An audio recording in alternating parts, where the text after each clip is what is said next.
Making derivative still. There she is. There she is.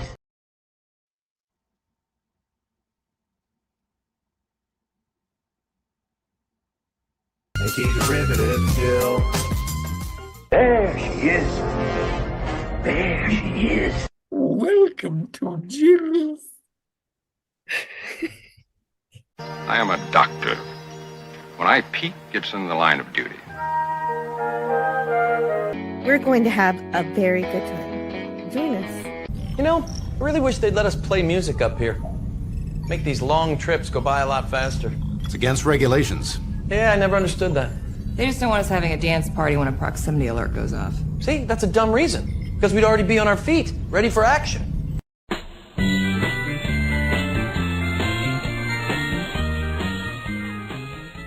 Greetings and felicitations. Hello and welcome to Shore Leave number 177. I have to remember what my numbers are because now, you're not supposed to put templated things in your titles. And so I got to just remember these things now. If you know what I mean. Maybe you don't know what I mean. I used to put Shore Leave, number whatever in every title, but apparently that triggers the algorithm or something. Maybe. Anyway, You don't know. I hope everybody. I don't know. You're right. I don't know. It's my guess. Yeah. But I hope everybody's having a great Saturday, and I am also trying out the Rumble, but I'm also on StreamYard, so it works. They work together. It seems to be working. I see myself on the Rumble side on over here.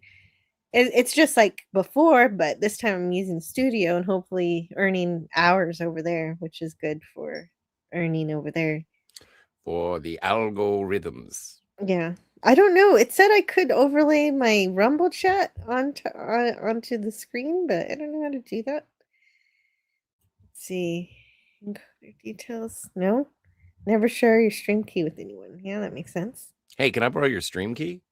Yeah. Okay, sure. Yeah. I'll just put it say in the live. private chat. No, say Oh it no! live. Oh, just put it. Just say it live. Okay. I'm just looking over here. I saw it earlier. Now I don't know where it is. I guess maybe I won't worry about it because I don't see it. Well, and while you're looking for that, I do want to give a big Yeah. shout out to everyone who happens to be here in the chat. Hello to College Slammer. Good to see you. James Caserta, welcome. Power Ranger Donnie, happy Superman Day to you. I'm sure we'll talk about it. PvP, hello, hello, hello. Gavin We can start Unit. with that if you like. Oh yes, Gavin Unit. Hello, Old Man Bird, great to see you. Matthew Garcia, hello, welcome. And Small Time 3, howdy. Oh. But yeah, and if you guys, as long as you're here and you happen to be close to your mouse, don't forget to hit the like. And if you think that if anybody else would like to partake or participate in this, our most eventful of Shore Leaves on a Saturday night, you can share the stream and see if we can get this party started in here. Mm-hmm. Indie Tigers Sci-Fi Review. Hello, welcome. Good to see you. But yeah, it is. Today is Superman Day. It is Superman Day. It is the anniversary of the publication of the first Action Comics, where Superman first appeared. And the world is a better place because of it. Nice. That's great. That's great news. Yes, Superman is great. Do you have a favorite Superman? Yeah. I like Christopher Reeve. Cool. Yeah. He is the original. Well, not the original, but he's the original motion picture Superman. Actually, I don't even know if that's true because Kirk Allen, I think, did serials, which would have been on the big screen. Are those any good? I never watched those.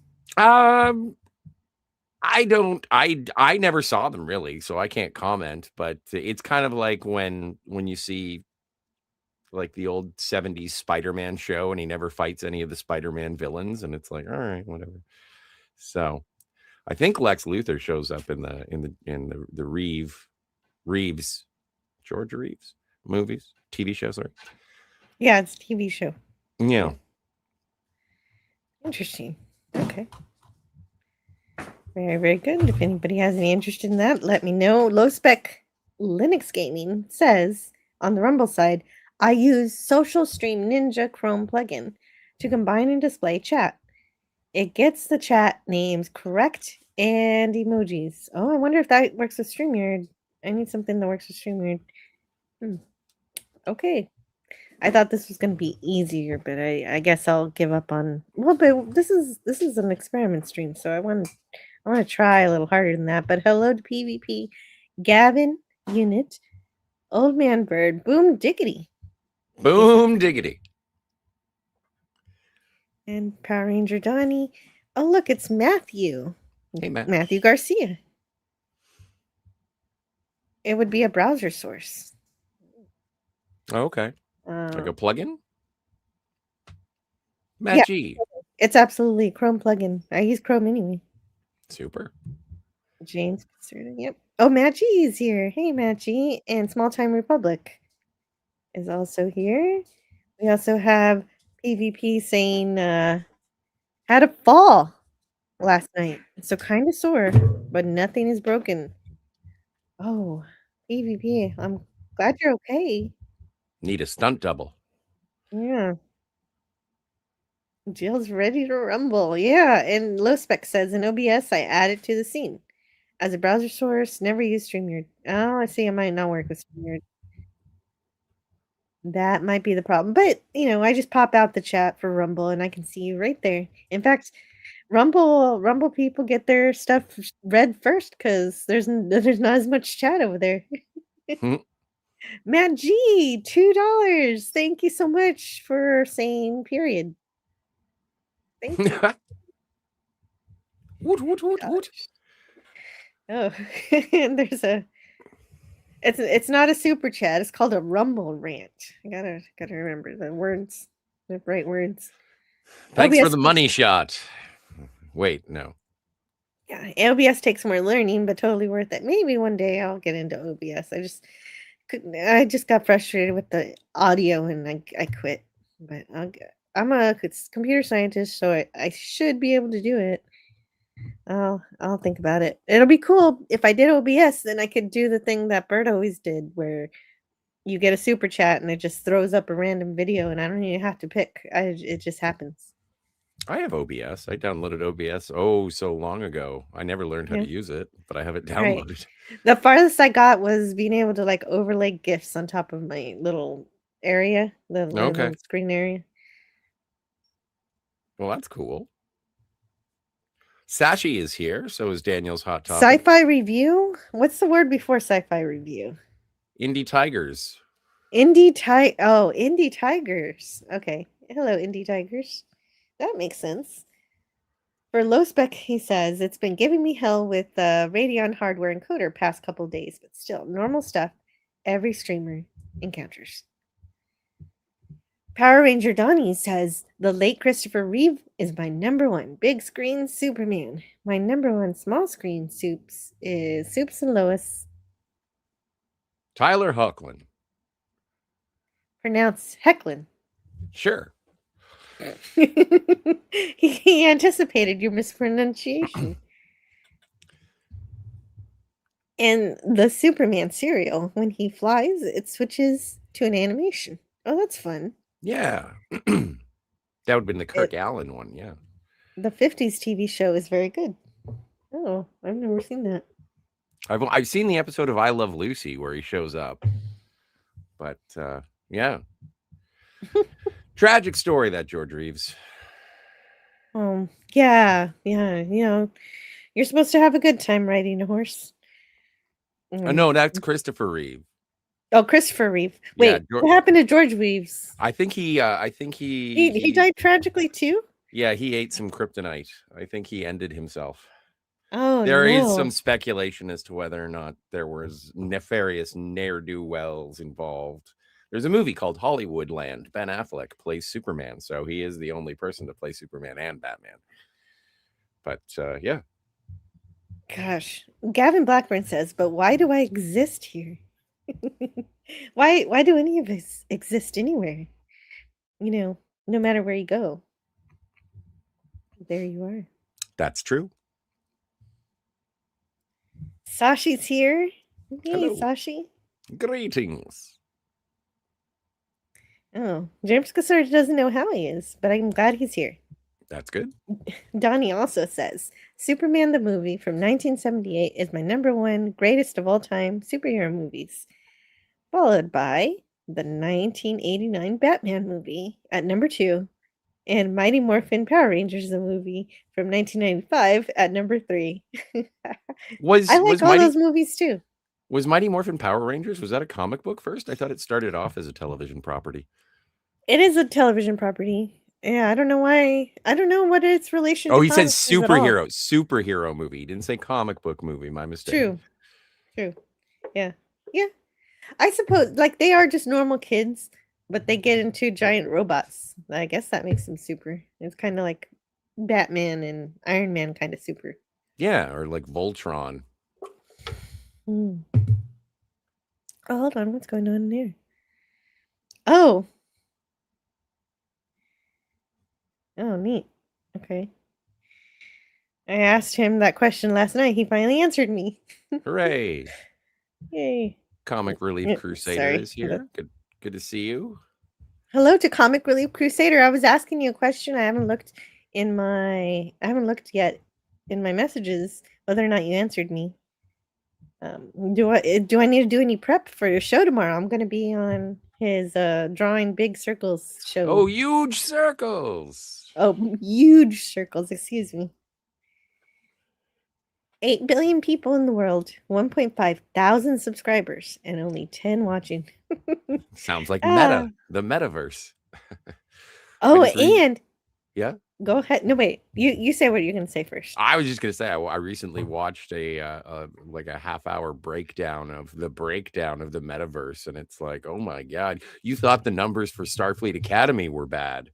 They put $88 billion into the metaverse, like the meta goggles and the AI thing, and they're getting like 900 people a week and $88 billion. So just when you think that that Alex Kurtzman is the only one who can burn money for something that nobody wants, just take a look at the Zuck. That's true too. Yeah, and all the water and energy wasted and all of that. And what do you get out of it exactly? Is the question. People with no legs. People with no legs. See, that's not good. Well, don't the like this. avatars. It's not like they're cutting off people's legs. Oh. Oh. Well, I guess you can program them to have the legs if it really bothers you. No, Let's but that's the see. thing is that they tried. People were complaining because it basically looked like Wii characters when it first started up, and everyone was like, "So we go in and nobody has legs," and so they ended up doing like this whole thing where it's like, "And now we have legs," but it ended up being just a mock-up. They didn't actually have the legs, so it was false advertising. Like it is a dumpster fire over there. It's amazing. Nice. That's wonderful. Okay, so when I go through the Rumble Studio, I can't put the Rumble chats on the screen, so I'm gonna have to see if I can figure that out or just learn OBS, but I don't know if I'm gonna learn OBS. I've got a channel to repair. I got a lot of stuff to do before I get anywhere to OBS. But if you are on the Rumble side, you can use emojis. I did add a bunch of emojis today. And so low specs is used the Enterprise and the anti-derivative gel integral DX. Well, it's kind of small. I guess maybe it's too small, but it looks cool. He was the one who told me about the emotes and to change my URL to be a custom URL instead of just random numbers. Oh, nice. Oh, yeah. That I Yeah. heard that got you were assisted, Yes. tutored, if you will. Yes, in the ways of Rumble. Yes. Donnie says only 28 more weeks until Halloween. That's kind of fitting. 28 weeks later, we'll get Halloween. That's great. 30 till the Kids' Choice Awards. Okay. I guess maybe Kids' Choice Awards will be more honest than the Academy Awards. The Comic Relief Crusader says no show tomorrow.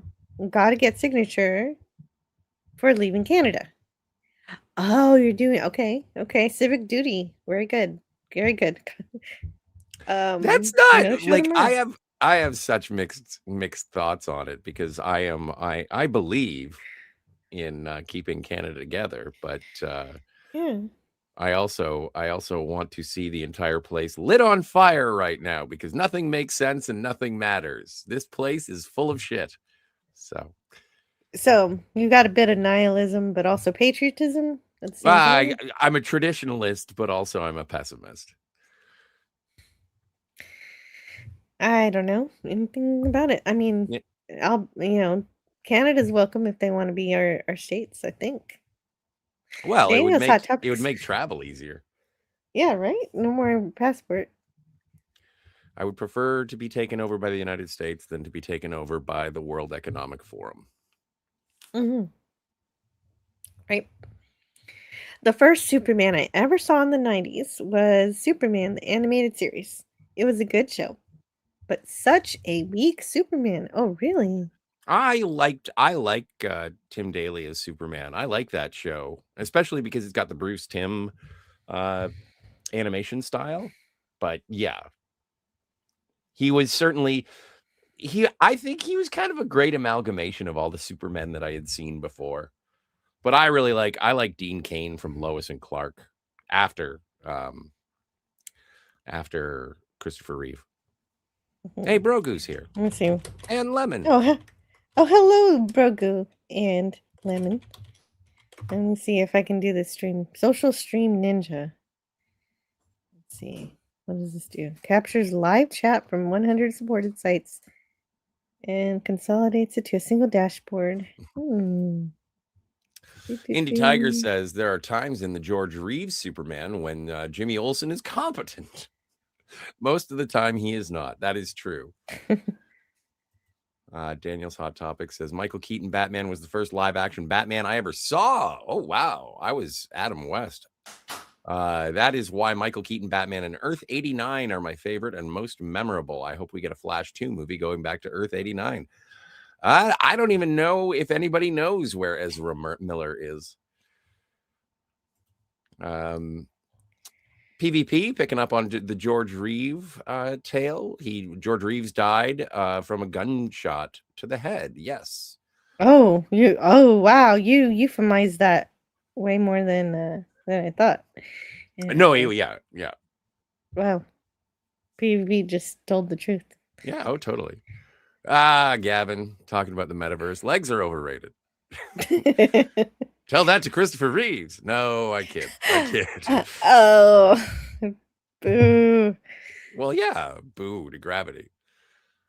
Oh, sorry. We keep clicking. Well, I thought you were doing overlays and such. PvP says there were party guests in the home at the time when George Reeves, aimed probably too properly. Jamie Lynn Simons, I'm full of compassion.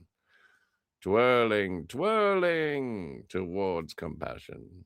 And Lemon Pie says, hello, fruitcakes. Hello, Jill. Hello, Scotty.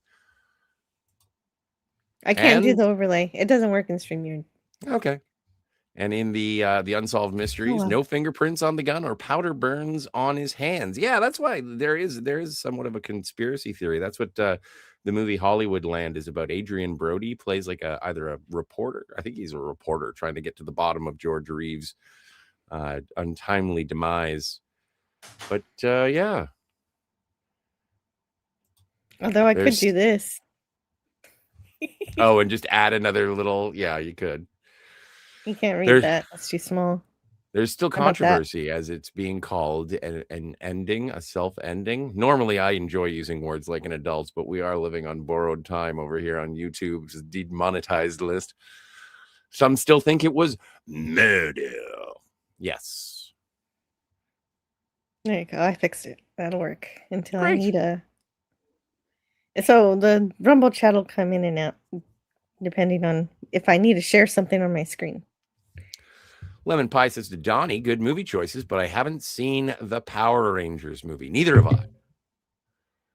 And James Caserta self-reflects for a moment by saying that Jill attracts the most desperate people on the planet. Welcome to our desperation, I James wouldn't. Caserta. I don't know if I want to promote that, James I don't want to. Caserta, but Yeah. Well, no, I enjoy. that doesn't sound right. I enjoy the projection. It entertains me. Good. I'm glad you're entertained. That is the point of tonight. Yeah. Yeah, that's the whole point of everything. Comic Relief Crusader. Yes, Scotty, we're pissed. Yeah, absolutely. Hey, the thing is, and this is just on a Canadian side note, be careful. The last time a bunch of people got together to say what they didn't like about the government, they employed the Emergencies Act. So be careful asking for signatures or the army may stop you. That nothing says democracy like the armed forces telling you that you can't express your opinions. And yeah, Brogu. Brogu? What did he say? Oh, he just said hello. Brogu's here. He said hello. Oh, hello. Indie Tiger says at least the western part of Canada wants to join the U.S. Last I heard. Yeah. I don't know what's going on. Because nothing matters. Like, I am living in a world of nihilism and absolute self-defeat. Like, nothing matters and everyone is excited about it. You will own nothing and you will like it. Well, it's coming true up here right now because we don't even own our own government right now. Hey, what's going on? FKHC 2005. Hi. Hello, FKHC 2005. How are you doing, Tim? Everybody's still going on about George Reeves' death is a mystery still. We need Robert Stack. Or Columbo. Or Leonard Nimoy for it's not Unsolved Mysteries. In Search of. Hey, hello to Real Wade Nation Gaming Clips. How are you doing tonight? So, showing the chats together almost works, except for just one chat at the very top on StreamYard gets overlapped with the Rumble. Oh, no. That's the only thing that bothers me. Yeah, it'll be fine. Close enough. I thought he meant women's legs are overrated. I was going to argue with him. No, just legs in general on the metaverse. Oh, yeah. I haven't seen Stone Racket in forever. How is Stone Racket doing? He's okay. He's okay. He's doing good. He's spending a lot of time with family, especially his nephews and his family and stuff. So it's a good time for Stone Racket. So that's good. You don't need to worry about him right now. Excellent. Yeah. I won't. And if you look on his Twitter, he is still posting kitty cats. So that's also a sign of his health. And a meow meow meow and a meow meow meow. Yes. Real Wade Nation says, I hope you are well. Daniel's Hot Topics is twirling towards freedom because he is President Clinton. Oh, you guys, guess what? I have that. Are we allowed to play it? Yeah, we can play it. It's short. Everybody is claiming to be desperate, James. And always twirling, twirling, twirling towards freedom. That's never not funny. That's wonderful. It is always funny. Oh, there were encounters last week. Yes, I'm sure. While signing petitions, people will. Oh, and yes, with George Reeves, it was Colonel Mustard with the gun in the billiards room. Ooh. Yes, Lemon. That is exactly that. That's on the bumper sticker, and it's like Scotty's Canada is a nihilistic void. Yeah, I haven't been this disappointed in voting since I went to go see Star Wars Episode 1 in 3D, and people said if it was going to be a success, then I would be able to see the rest of the Star Wars saga in 3D. Did they ever release any more of them in 3D? No. They always tell you, vote with your dollar. Well, I voted with my dollar, and you know what it got me? Nothing. So that the last election that I voted in, I voted, and they changed the election results a year later. And it's like, Yeah, you that's crazy guys that they can just suck. do that. It Just is enough crazy. people can switch parties and your vote doesn't matter anymore. Yeah, it's insane.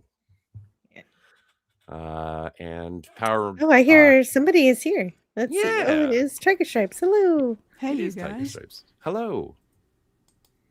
Who's How are your you doing favorite tonight? Superman? Oh boy, good question.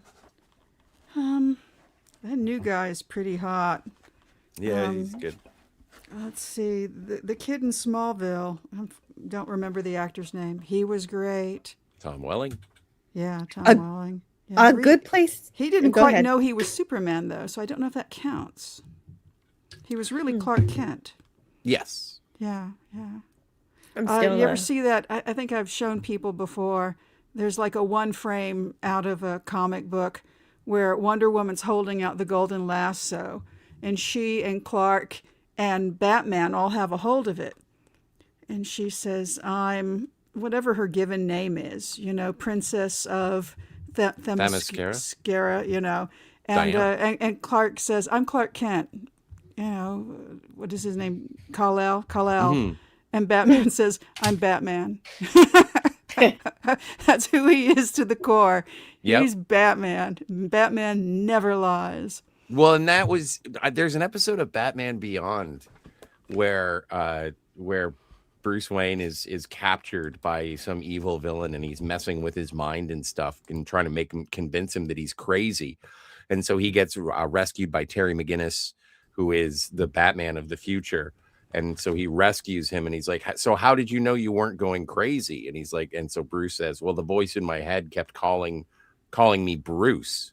And the new Batman, Terry McGinnis, is like, so what do you call yourself? And he just looks at him and smiles, and he's like, you're kidding. So that is awesome. That's a nice little bit of continuity. Yeah. I like that.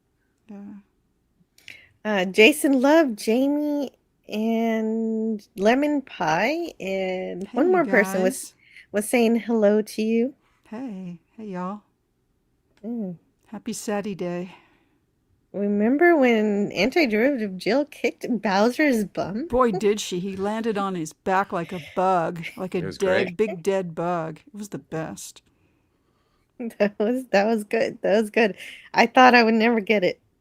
And then you just closed your eyes and kicked his ass. Yeah, just using the force, apparently. Superman 1940s animated film series is great. And I'm not going to knock Chris Reeve. I actually saw him in person. He walked into a movie theater I worked at in Westwood with his entourage, and he was every inch Superman. He was amazing. Sometimes you see people, and they're going to be shorter, and they're going to be lollipops. Do you know what a lollipop is? Somebody with a skinny little body and a great big head, but no, he was flipping Superman. It was amazing. That's awesome. It was amazing. It was good. But yeah, PvP, I'm a fan of that, the Fleischer animated serials as well. Those are great. You can get them on YouTube, but you can get them. Yeah. Those I've actually seen because I was on with Doomcock one day, and it was the assignment. It was the homework to watch them, and I loved them. The first season, the first batch is better than the second batch because the second batch is like propaganda for World War II. Sure. but most of the first ones are amazing. Makes you wonder who played him in that, because those were all rotoscoped. So they had to have a body. Oh, yeah. They had to have somebody they were rotoscoping. Makes you wonder who that was. I do not know.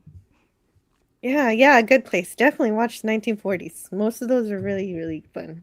Oh, yeah. And they have on MeTV, like Superman's playing right now, the original television show. And I think it starts out with a different Lois. I have to look that up. I was quite shocked. It was not Noelle Neal. It was somebody else. I think there are two Loises. I was surprised. I had never realized that before.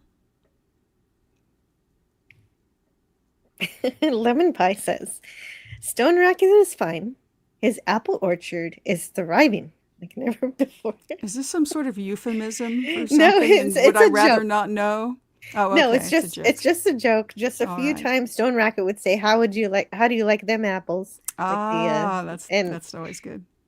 And so Lemon Pie has never let that go. That's pretty good. Yes. I'll be back in just 1 second. I have to get a cushion for my chair. My leg is acting up. Oh, Aw. again? Yeah, it sounds like he Oh, needs a little no. something for it too. Maybe, yeah, maybe a nice pill. Well, if he had pills, though, he'd have to stop with the drinking, so he can't do. Oh, that's what do I take? There's Aleve, and I've got a Bear. It's what's it called, Back and Body, and that does a nice trick on aches and pains. Mhm. But you can only Oh, take one. gotcha. He really sounded just like Clinton. Yeah, he did. He sounded great. Oh, you don't know what I'm talking about. I played a Simpsons clip. Ah, Yeah. Welcome to the multiverse of meowness, says pretty Indie good. Tiger. Sci-fi reviews. Oh yeah, you're not the only tiger today. We've got Indie Tiger. More tigers, the better. Mm-hmm. Oh, and Cat's out there. Yeah. All right. Our government has created a very toxic situation. Ooh, yeah, I'm sorry for Canada, you guys. Oh, It's horrible, absolutely horrible. oh hello, Max. I We got to say can- hi to Max. Max. I am not Max. I'm General Zod. I am looking for the son of Jor-El. Oh, okay. Let's see if we can find him. Hold on. Is this Scotty R37, the son of Jor-El? Oh, he's stepped away, so you might have to Yes, he's wait for him. Yes. Come back here, Scotty! Kneel before Zod! Okay, that's I'm good for now. Glad That to hear satisfied it. you. Got That was that great. out of your system. It's not bad. Not bad. Yeah, well, Yeah, that was pretty good. I'm out of practice, but it's... Oh, that's good. Anyways, I had a running debate with Clobby about he hated Superman 2, and he had his reasons because it was not faithful to the original canon, and I loved it because I never was into comics when I first saw it when we had these RCA cabinet VHS machines, and I saw 2 before 1. So yeah, I remember the show we did with him, and I had my 14 points about what was different between Superman 1 and Superman 2. That series, did I see 2? I don't know, but I feel like it was diminishing returns. I know that there's a couple I haven't seen at all because just like, oh no, this is kind of, it's taking a tailspin. I don't want to witness that. Yeah, well, it was part of it was the management of the Salkinds, the producers. They were, they had worked with John Lester previously to shoot the Three Musketeers movie and get Richard Lester. Oh yeah, thank you. You're welcome. I'm just a Richard Lester fan. Was it Richard Lester? I thought it was anyway.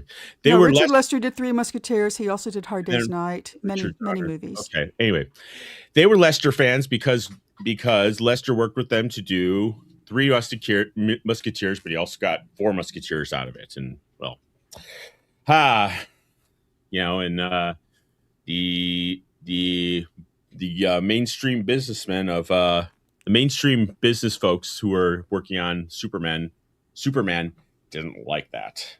So didn't like what? They didn't like because they tried what the Salkinds as producers wanted to do was shoot 2 movies at once.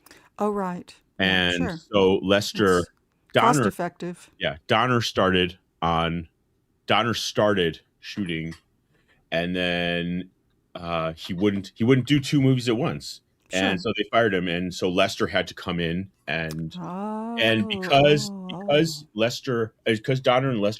Donner refused to refused to share credit with him because it was because of the Salkinds. The Salkinds really, they worked hard to bring it to the screen, and they put out a good product on, overall. But they, like, for example, Zod, the Zod and Lursa and Non were only in the beginning of 1 and throughout 2. They weren't in 3 or 4 because they all pissed him off. The son and the father, and the same with Margot Kidder. She wasn't in 3 because she got into a tiff with the Salkinds, and the same with John Williams. That's why he only conducted the music for the first one. For the second and residual movies, they were composed. It was his music, but it was composed by someone else. So there's just a pattern of take 'em or leave 'em relationships with. But it all got better with the Donner cut, right? You know what? My opinion is that the Lester cut and the Donner cut are two different blood types, and they are very, and they're not incompatible donor material, but it's donor. No, what I mean, okay, I'm not trying to make the analogy of incompatible donor material that they reject each other, but that's it's there's merits of either one, but it for me it wasn't made completely right. I mean, it showed the original vision, that was for sure. But that's, and by the way, hi. Hello. But it's Max. Wait. Scotty R37 will be my slave forever. Before Scott. Or else the channel that he loves so much will be destroyed. Okay, sorry. Go ahead, Scotty. Oh, no, but then I think that... Come to me, son of Jor-El. Kneel before Zod. Yes. You missed Max doing that earlier. The thing that is... Oh, boy, yeah, he was tearing it up. The thing is with the Donner cut is that because when they were like making it, they didn't have an ending for Superman 2. They were going to use the turn back time thing at the end of Superman 2. And so when you watch the Donner cut, it's like, oh, we're doing this again. Yeah. And so it does. That's where it all falls apart for me. Yeah. I mean, and I just finished rewatching. Just tucked out and watched David, like the first literally 3 seconds of David Corenswet's audition tape for Superman, where he's just kind of standing there sort of casually, and he just looks so bitchin'. He says, "I'm David Corenswet, and I'm 6'4". And, it's like, wow, boy, are you, baby. Yeah. Man. I mean, sold. You're hired. Christopher Reeve worked with David Prowse, who played the actual Darth Vader to bulk up his body for the movie. Max, we've got to say hello to the Outpost Nerd. He's here. Hello. It says Outpost Nerd. Cook on the USS Enterprise. That's what it says. But is there a reason we're talking about Superman tonight? Is there anything? It's Superman Day. It's Superman Day. Today is really Superman Day. Yes. It's the first comic book that came out today. Because is today Comic Book Store Day as well as Record Store Day? Is that part of the thing too? No, but it is Record Store Day. No, it's the anniversary of the first issue of Action Comics, which was the debut of Superman. Huh. I always thought those days were sort of the same, Record Store Day. I could really be wrong about that. And Comic Book Store Day. I think Free Comic Book Day is at the beginning of May. Okay. I think it is. That sounds right. Prosif? He did. Trip, he said Prousa, but it is David Prowse. Is Trip here? He's in the chat, yeah. DVB? Hey, let me know if you want to be on, DVB. I'll send you a link. Oh, look. Look at all the minus people. one is here. My goodness, wonderful. Hello, Wow. 2 Man G. Welcome. Hello. Hello. Hello, Matt. Yeah. How you doing? Good. What was y'all's first? Here's a question. What was y'all's first Superman? Like, which version do y'all remember seeing first that made you fall in love with the character? Superman That's 2. easy for me. Oh. The 78 was the first one I've ever saw. Yeah, mine too. I It was a very special ABC 2 evening presentation of the Superman movie when it was the broadcast television, and you started on Monday and it continued on Tuesday. Mine was Superman the animated series. Mm. That was the first. Yeah, I was a kid. I grew up watching Batman the animated series and Superman and all that that eventually became the DC animated universe. Yeah. I remember. And I know we're talking about Superman, but I want to read some of the chat. And A Good Place said earlier to what Scotty said, that he didn't know that Star Wars Episode 1 was released in 3D. So that's something new. Well, for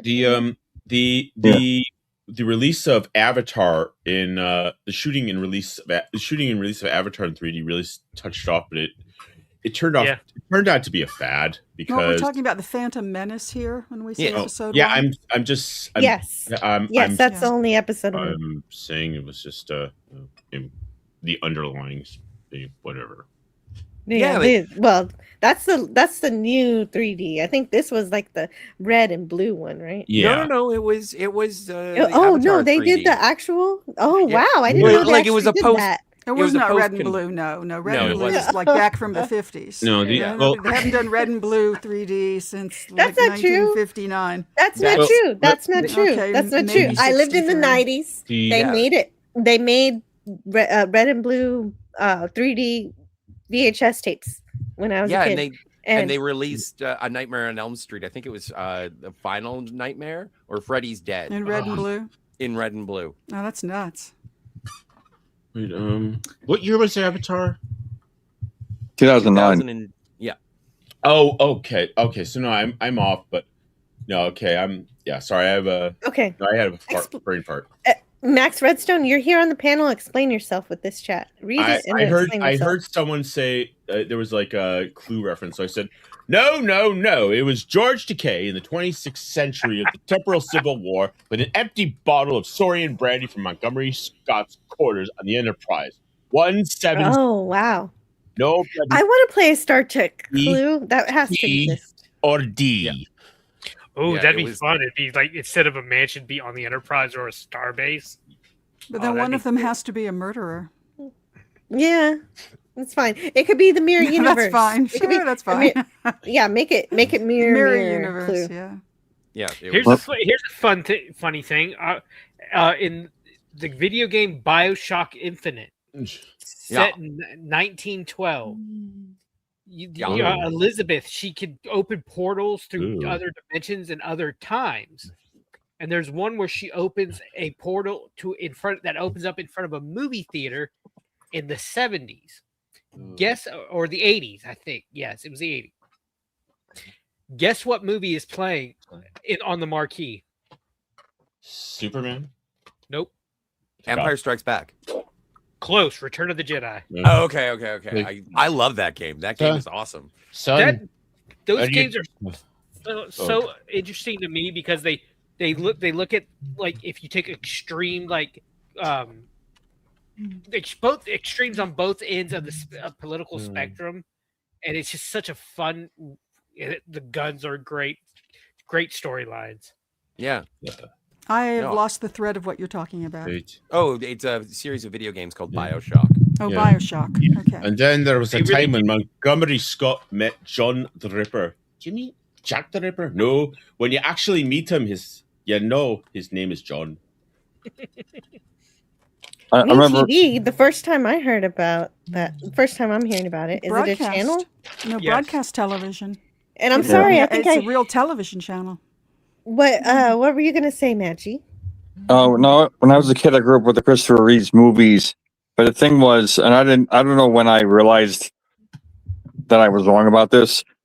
I used to think that Superman 3 was actually the first one because I thought the production was so crappy. It looked older than the other movies. This looks like from deep into the 70s. But then I realized, oh no, this is the third one. Yeah. It's oh. Okay. He did. What happened? Reeve did 4, didn't he? Yeah. Yeah. We did fourth, and that what was that? I don't even remember the fourth one. It The had like Quest for Solar Man? Peace. Which Yeah, it was one's the one that had Nuclear like Man. that Nuclear Man? God, that was The awesome. Quest for Peace. I mean, I realize now that's not that good a movie either, especially production, but especially Superman had the power in that movie to rebuild things that had been broken. Like, I think he repairs a wall or something, and no Superman has ever done that since, right? Like, not the Snyder one or the Neural one, or this was like, where did he get that power? Well, that's the same as that mildly annoying cellophane Superman crest that he can throw on non. Yeah. Well, Not- at the time, in it, up until the 80s, they really the writers of the Superman comics put themselves in a bad place. They made him so overpowered. Yeah. There's there's a famous I need to find the actual comic, but he's flying through space and he comes up to a star and literally like a candle just blows it out like a candle.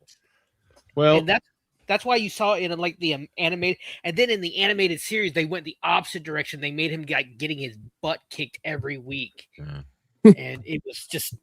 Ugh. Well, film franchises are like families, and Nathaniel Hawthorne once said, "Families are always rising and falling in America." Yeah, Well, Bruce Cousin Valley Picker says Superman 2 was entertaining, but the first is still most true to canon. That's It's why that's why Clobby loved it, and I can see But why. then DVB Yeah. says Superman 4, where Lois gets taken out to space and she doesn't totally explode. Yeah. Oh, was it Lois was taken to space, or was it Muriel Hemingway? No, what was Muriel Hemingway was in 3, wasn't she? No, that's or 4. just It she was in Annette 4. Muriel, O'Toole not was in- Muriel. Muriel. Yeah, sorry. All right. Anyway. It's And all right. yeah, With an Annette M. O'Toole was Lana Lang in Superman 3, and then okay. completely. I Funny, guess when she died. auditioned for Smallville, she went in and she told them that I'd already been in a Superman, and they had the casting director for Smallville had no idea. Yeah, they completely forgot about that. Wow. Yeah. So. Mick Frog, I didn't fart, just so you know. But- I was waiting for you. Like, I guess to wrap up, Scotty, on the Donner cut, Lester versus Donner cut, it's just they were shot at 2 different times. So you can, if you're Well, but you already went on and on about this, Max. I'm sorry. Anyway, and nobody's asked me what my first exposure to Superman Oh, was. The what was- comics. The comics. I had a few comics as a kid. More than a few, probably. Oh, nice. And they were owned by somebody before I had them. So I read them and read them and read them. I read all of them over and over. I bought a The way you compilation do. for my son, but I don't know if he's read any of When them. you have comics, and they were real comics. Not compilations, not graphic novels. They were comics. Yeah. Yeah, I would say, but my favorite moment from any Superman ever is from A Death in the Family, when the Joker kills Jason Todd. Spoilers. And That's one of the Robins. Yes. Don't worry, he gets better. Second or third Robin. I can't remember. Second Robin. But there is a moment where Batman is he's going to go and try and get the Joker for killing Robin, but Joker is the UN ambassador to, I think, Iraq or Iran. And so he's got diplomatic immunity. Oh yeah, this happened. And so that's aged very well to today. They're on the roof of the UN, and Batman's like, I'm going to go. And then Superman's like, you cannot touch a UN ambassador. And so Batman goes to punch Superman. And then Batman is just like there, and he's holding his hand. And Superman's like, you're lucky I rolled with that punch, or every bone in your arm would be broken right now. Yeah. And I was just like, Superman. One of my favorite storylines, Justice League, is Injustice. I read the comics after the video game came out, but Sure. they did an animated movie, and there's a scene where Damian accidentally kills Dick Grayson. Oh, cool. And Superman. Superman goes to Catwoman and he says he needs you.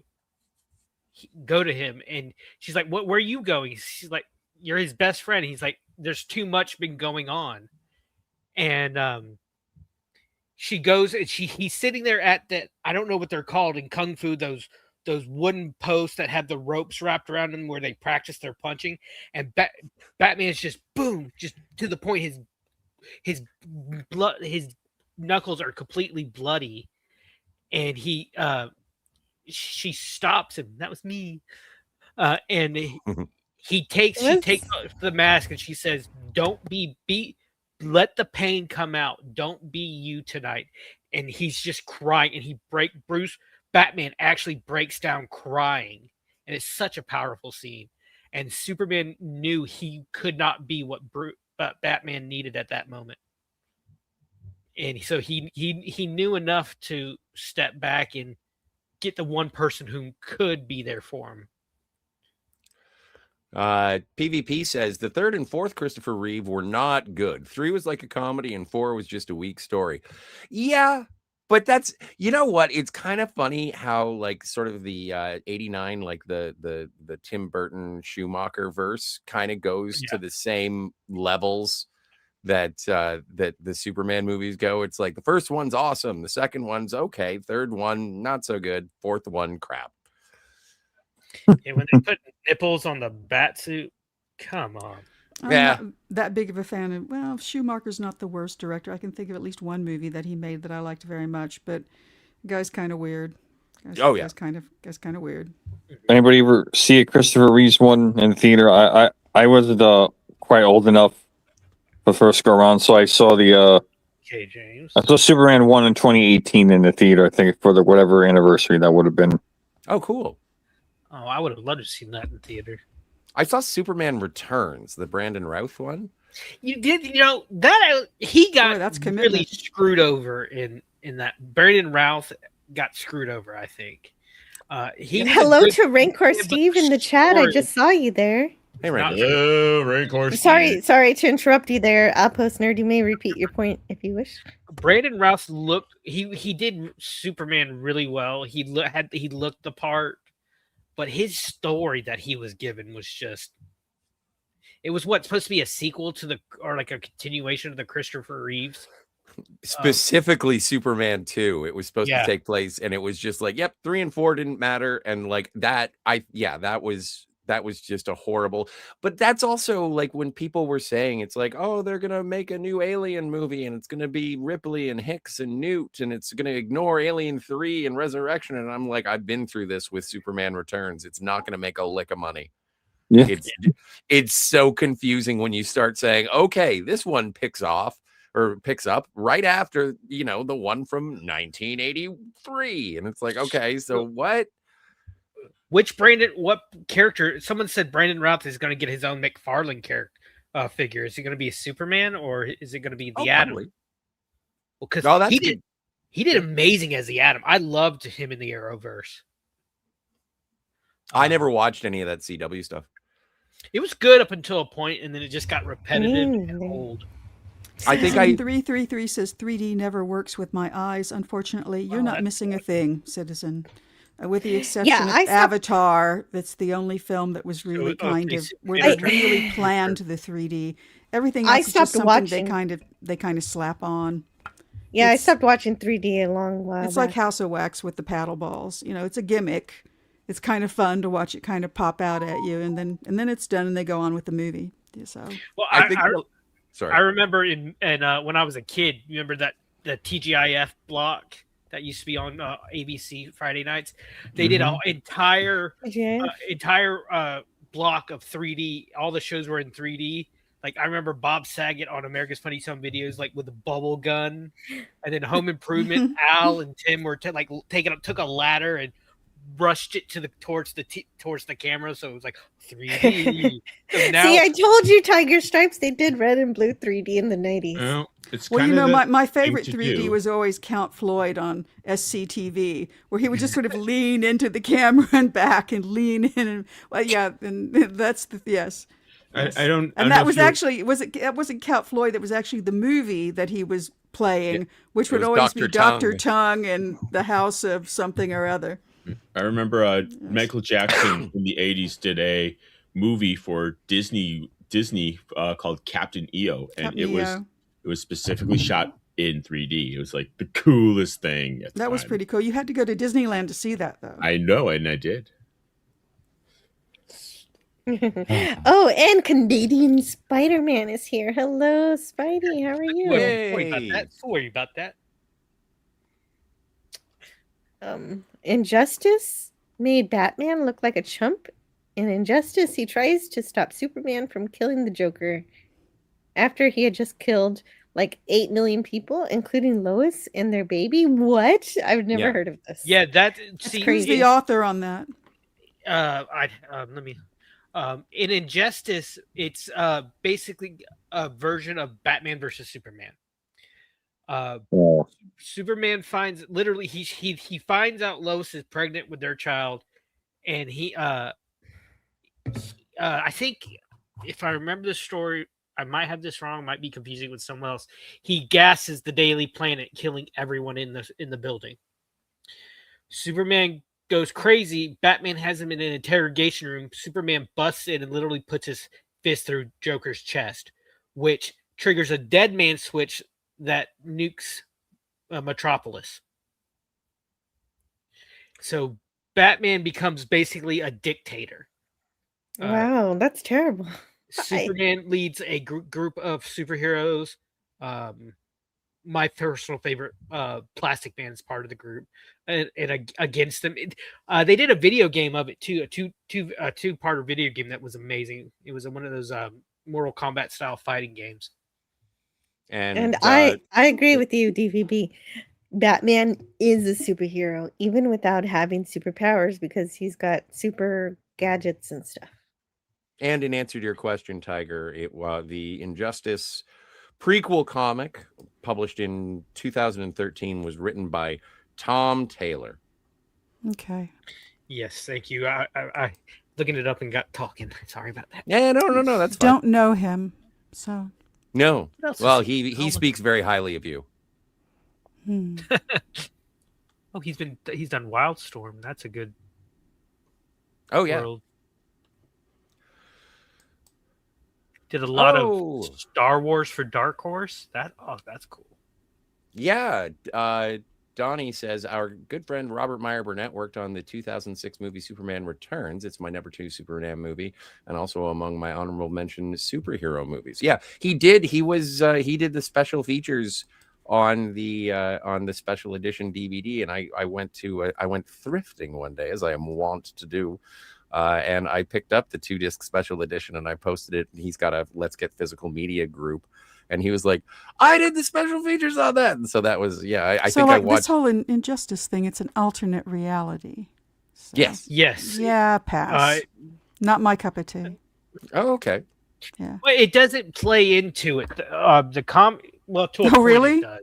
But Batman's the Emperor of the Earth, and it doesn't play into Superman. Yeah, it's just a different version. It's just a. But even then, it's an alternate reality. But even then, one of the greatest comics, and this one is actually like a graphic novel, is Kingdom Come, which had Superman and Magog, I think, is like the offspring of Superman and Wonder Woman, who tries to take over the world. It is somewhat of an Elseworld story, but that's DC was the Crisis on Infinite Earths is one of those things that opened up that kind of storytelling. I get it if it's not your jam, but I wouldn't. No, it's not my jam at all. It kind of gets. I just wouldn't dismiss. For me, I just feel like that's what like that. Well, then people do when they've run out of ideas. It's every story is set in a different world. So I don't know why that would be a problem. Gross. But no pass. Okay, Scotty, hello to I just want to say hello to Kong, Phantom. Hi, Phantom Outsider. Well, hey, Phantom Outsider. They did a full Crisis on Infinite Earth storyline in the Arrowverse. Yeah, and Brandon Routh actually played an alternate dimension version of he was Kingdom Come Superman. So him and Taylor Hecklin. Taylor Eklund actually played Superman together. It was actually a pretty cool moment seeing him come out with that black S. Yes, on it was that's always been one of my favorites. Just the look of the black instead of yellow. I like that. I thought, yeah, and also with Crisis on Infinite Earths, as we were saying, it's like when Superman got so overpowered that he could just fly through space and sneeze and suns would go out. And Crisis from Infinite Earths was that thing to say, okay, let's refine everything that has happened in the last 50 years. Well, they did a animated couple animated movies leading up to Crisis, and that famous cover when he's holding dead Supergirl, and screaming. They actually recreated that scene, shot the exact scene in this animated feature. That's pretty. And it had Jared Eccles from Supernatural as Batman, because he's done Batman about 3 or 4 different animated versions. And they brought back Will Friedle as Batman Beyond, which I thought was awesome. Nice. So Lemon Pie in the chat says Scotty can pull off a light brown blazer. Few can. And you always Maggie look like has a professor when I'm watching the show, Scott. Well, you got to fake it till you make it. As long as people look at me and they say he looks smart, and then I open my mouth. And now I know that Daniel is here to troll because he says, I love Superman 64. Nobody loves Superman 64. Ban that man. Ban that man. I'm kidding. Yeah, boo. I forgot, what's the actor's name again that Max has on his screen? I just forgetting. Yeah, I didn't realize till, I don't know how many years later it was, that he was in the Phantom Menace. Yeah. And I made the joke. I made the joke somewhere. He went to the Phantom Menace zone. He was also in Priscilla, Queen of the Desert. Yes. Oh, handsome woman, looked like B. Arthur. Very nice. And for some people, the Phantom Menace zone was worse than the Phantom Zone. Yeah, you don't like that movie.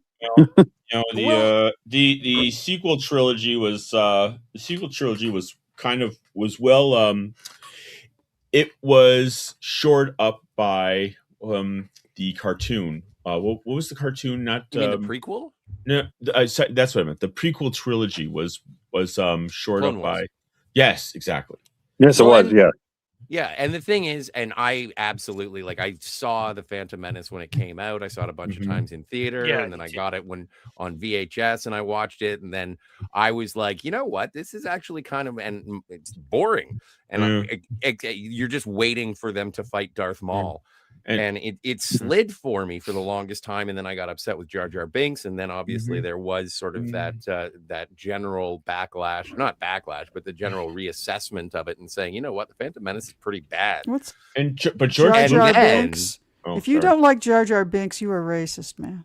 I don't like Jar Jar That's Binks. a bunch of hogwash. George but the Lucas thing is, and just so sorry. I can finish my point. The thing is that when I did see it in 3D, I was watching it with a friend of the family, my girlfriend, her dad, their nephew, and I was there with like a 6-year-old, a 7-year-old, and we had the 3D glasses on and everything like that, and he ate it up. And so it was so good to be able to watch that movie through the eyes of a child. And then just be like, okay, this isn't as bad as I thought. And I reappraised the prequels just by being like, oh yeah, these are for kids, even though, that's how I felt about the recent Naked Gun, the new one. And I took my 12-year-old and he loved it. Like he laughed a lot. I didn't laugh that much, but he was going wild over that movie. That was wild. George Lucas admitted good experience. George Lucas admitted later on that that episode 1 and episode 2 had about 10 minutes of substantial story in them each, and then he realized his error on episode 3 and tried to jam as much story as he could into it. So he also cast the wrong kid. He went with the wrong kid in episode 1.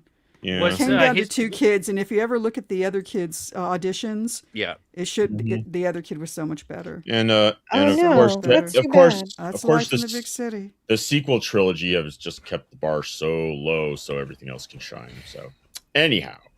So anyway, though, I've got 2 chats I want to read, and then we'll see what Matt G has to say. So Gavin Blackburn in the Rumble chat says, "I'll defend Superman 3 and 4. Superman fighting Clark in 3 was iconic, and Clark selling the farm after the death of his mother and losing his connection to his human family was well done. I'm still gonna watch both of those movies. I haven't seen them yet. Yeah, there are And moments. Yeah. Lemon Pie says it's one of those ridiculous hero tropes. I guess this is about injustice that they finally get to a villain who has killed countless innocents and then decide not to delete them. I concur. Regarding the Joker, yeah. Okay, so Maggie had something to say. Oh no, just I realized over the years, and I've seen this said other places. The Phantom Menace pretty much like invented geek internet culture. Everything that we've gone through ties back to that. Even the whole thing about member berries. Even I see that in the Phantom Menace, even though it's not a legacy sequel per se. When you've grown up with Star Wars and you've seen people use the Force, it's only a few people that have lightsabers or Force sensitive, and then sudden in this new Star Wars movie, there's these other people using the Force or people playing new versions of old characters. Oh, that's just like the old movie, but now it's better because it's modern. Or look, there's a reference to Jabba, there's a reference to this. Like that all started there, and so did the backlash, so did internet hate. The whole Phantom Edit thing that the guy did, where he cuts out some of Jar Jar as well as other things, that predates all this AI stuff and YouTubers saying that this is that one channel how it should have ended. Like, yeah, it all comes from that. I don't see how you can point to anything else when people realize, hey, this actually isn't that good. It's actually kind of a piece of crap. Outside of a few really great scenes. But we did get Mr. Plinkett's review of The Phantom Menace, which was better than the actual movie. All of his reviews are better than, except for some of the really good Star Trek movies. But yeah, no, Plinkett reviews are amazing. It always makes me want some pizza rolls. You want some pizza rolls?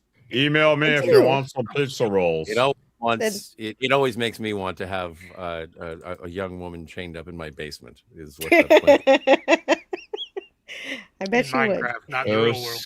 In Minecraft. In a YouTube video. Yeah, no, I'm referencing something that's widely available. There's that's widely available. It's internet history. There is something. I love Red Letter Media. I'm not so big on Mr. Plinkett. There is something I should for that mention. reason. There is something called. I cannot laugh at mass murderers. But it's just the worst. Like it's obviously not true. It's still there's a level of creepy there that I can't. Oh yeah, that's the roll point. With personally, there's a group of I will agree on that a little bit, but anyway, humor's humor to me. There's another group called Oral Knots. Oral Knots are the best. I've heard of them. They have Go to sleep, Baby Yoda. I recommend it highly. I put the name in the chat. They have recut and redubbed most of the versions prequels. of the prequels, the original trilogy, and the sequel, and the terrible television shows too. Yes, so they redub the voices, and it's just hilarious. I can't recommend they're the best. it enough. They're really good. I must have seen snippets of it. I've never watched the whole thing. It's worth watching the whole thing because there's a massive arc. It's pretty hilarious. It's it has its own story. It's really yeah. The way it starts off is I can't I don't even want you cannot recreate. No, I can't. It's just it starts off of wow. Yeah. But what is it? That good that Max can't recreate which one is it? that? Wow. There's a episode of was the television show called Kenobi? Yeah. Mm-hmm. Yeah. Yes. Where he and Princess Leia, who is a tiny child, are sitting on they've thumbed a ride, I think, with stormtroopers. And and then they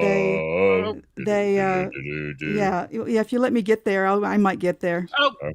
But just keep singing, keep interrupting, because that's just the best. Okay. Jesus. Sorry. Thanks.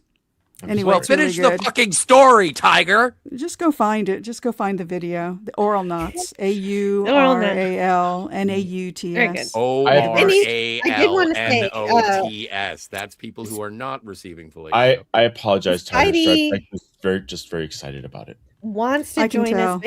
He's at his aunt's house and everybody is asleep and it's too cold to go in the car. Oh, I hope you're having a good time at your wow. aunt's house. Yeah, it's lovely that you're at your aunt's. Yeah, he's Yeah. looking for a new place to live. He's en route.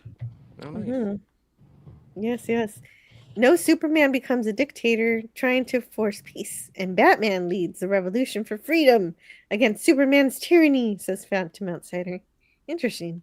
That's It is not what I heard. trying. He literally yes. He's literally trying to shove peace down everyone's throat. Like he goes to Mr. Terrific and they have this big conversation about he using his those or his orbs, His balls. yes, whatever to confiscate everyone's firearms in the world. And Mr. Terrific tells him flat out, no, you're not using that. And he sends Mr. Terrific. He has this prison in the Marianas Trench where he keeps all the villains and superheroes that are against him.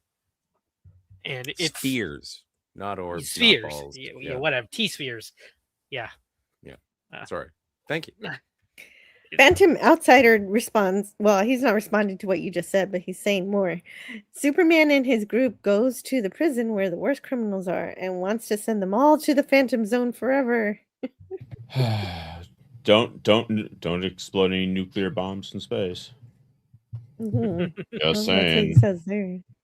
Tonight there's gonna be a have you jail seen break. Jesus Christ Vampire Hunter? I gave you the link, Jill and Scotty. No, I have Hardest not. of possible passes.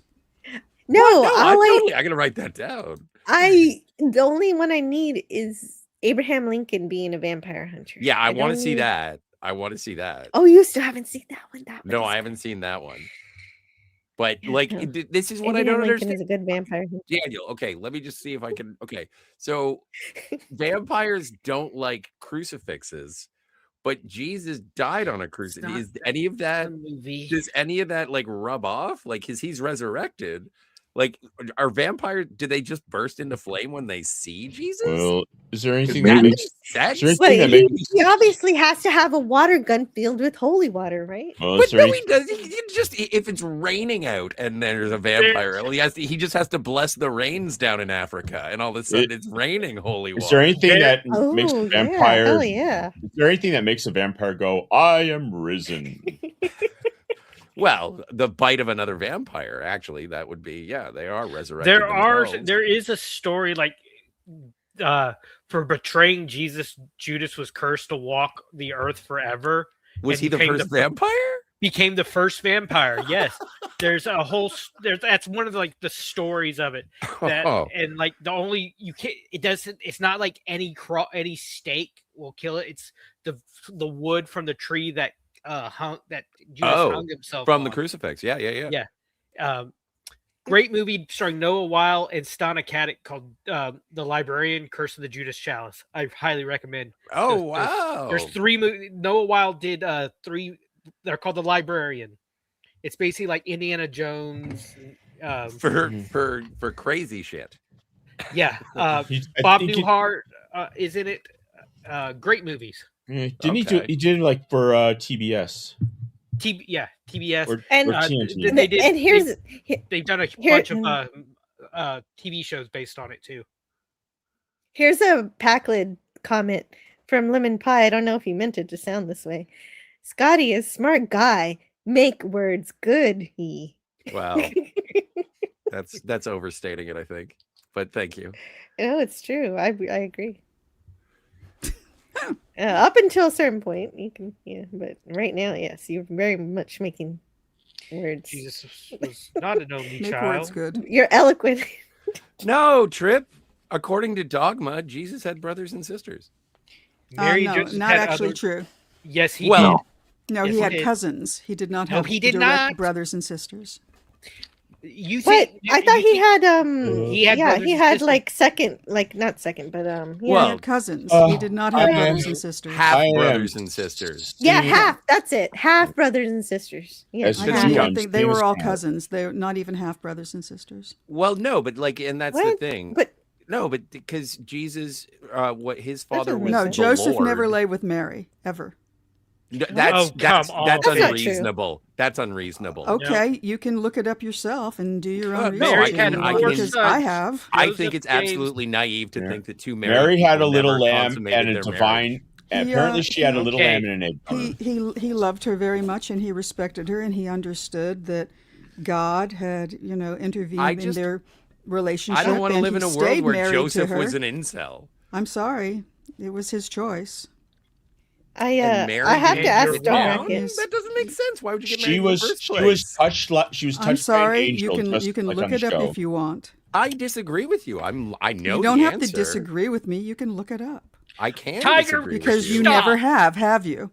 Yes. Tiger, stop. Yes, you never have, or yes, you I've have. been on. Tiger, stop. This is the second show I've been on where you could be completely rude. Please stop. Oh, I'm just going. Have fun, y'all. Hey, wait. Oh, I'm sorry, Tiger. Whoa, it's all right. No. I'm sorry. Just Well, she was pushing back on something she really believed based on what she's learned somewhere, and yeah, I should have stayed out of it as a Jew. Well, shut up. Yeah, way to go, buddy. Well, Hey. and that's the problem when you get into religion or politics. That's and that's just it. And the thing is that people are passionate about this subject. But yes, there is a way to have a civil conversation without saying no, you're wrong. You know what? I'm reversing my position.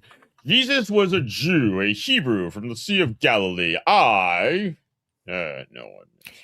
stream in the Rumble chat says religion, politics. Oh, very controversial horror stream to say things. Jesus, tradition. Anybody seen anything good in the movie? Anybody seen anything good in the movie theater lately? Or been in a movie theater at all? Yeah, I saw Super Mario Galaxy. It was okay. Ooh. No. I like the first one better. But Star Fox was cool. Nice. I went on Wednesday. I went on Wednesday night for retro night for Full Metal Jacket.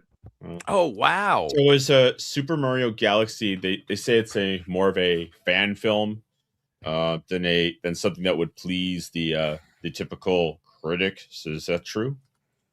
If it did, then I should have liked it. But it was just okay. Did it have? Let me ask this one other question. Did it have a lot of callbacks to the franchise?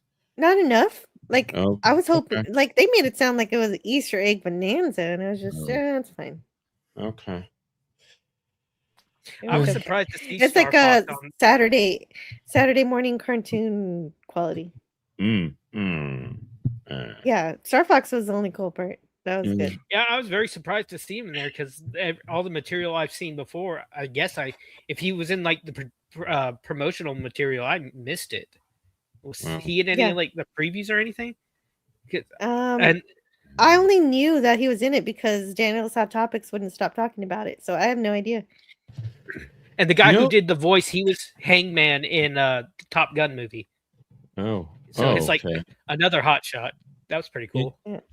So Gavin Blackburn in the Rumble chat says Top Gun, not Hot Shot. Ryan. That's the parody of it. That's the parody of it. Yeah. Top Gun 3 is coming. It's going to go into just signed on for production. Which means more John Hamm. But I do want to. Oh, sorry, Jill. Are you doing chat? Yeah, I'm still doing chat. But what do you want to say? Oh, I just wanted to ask Matt G. So you saw Full Metal Jacket in the theater. Yeah. And I'm assuming that you've seen Full Metal Jacket before. Oh, yeah. Yes. And so what I'm curious about, and I found this has happened to me when I go. Disregard how I feel. What, sorry. About Full Metal Jacket? No. I was just reading something else. I'm sorry. I didn't mean for that to come out. I was reading something else that a friend sent me. Oh, okay. All right. Sorry. Not y'all. But I like when I've gone and seen movies that I've seen a bunch of times and seen them on the big screen, and I just feel sort of obligated to go and check it out. But I find myself overwhelmed by seeing it on the big screen, and it feels like a new cinematic experience. I'm wondering if that's the same sort of situation that you had with Full Metal Jacket. I'd say it's been especially. Well, here's the thing with that. Definitely a little bit with Full Metal Jacket, because it had been a while since I'd seen it. Although I actually was in a room at a house where someone was actually playing in another room. So I have heard it recently, but I didn't actually seen it. I grew up. Well, I wasn't probably supposed to be watching it, but my friend somehow was allowed to put it on, even though we were kids and it was rated R. But I've had like really crazy experiences with seeing older films in a theater, and I'll give you two examples. I saw The Graduate in, not when it came out, but I saw The Graduate in a film class in high school, and I liked it. And then I didn't really see it again since then until about, I guess it's 20 years later. I saw it in the theater for Retro Night. And the other thing is the end of Wayne's World 2 like parodies the end of The Graduate. And unfortunately, not that I still like Wayne's World 2, I actually saw that in the theater as well. Because of that parody, it started to water down how I actually felt about the real Graduate. Like it became, I just saw The Graduate as being, oh yeah, it's that parody in Wayne's World 2, more than actually respecting the movie itself. But when I saw it in the theater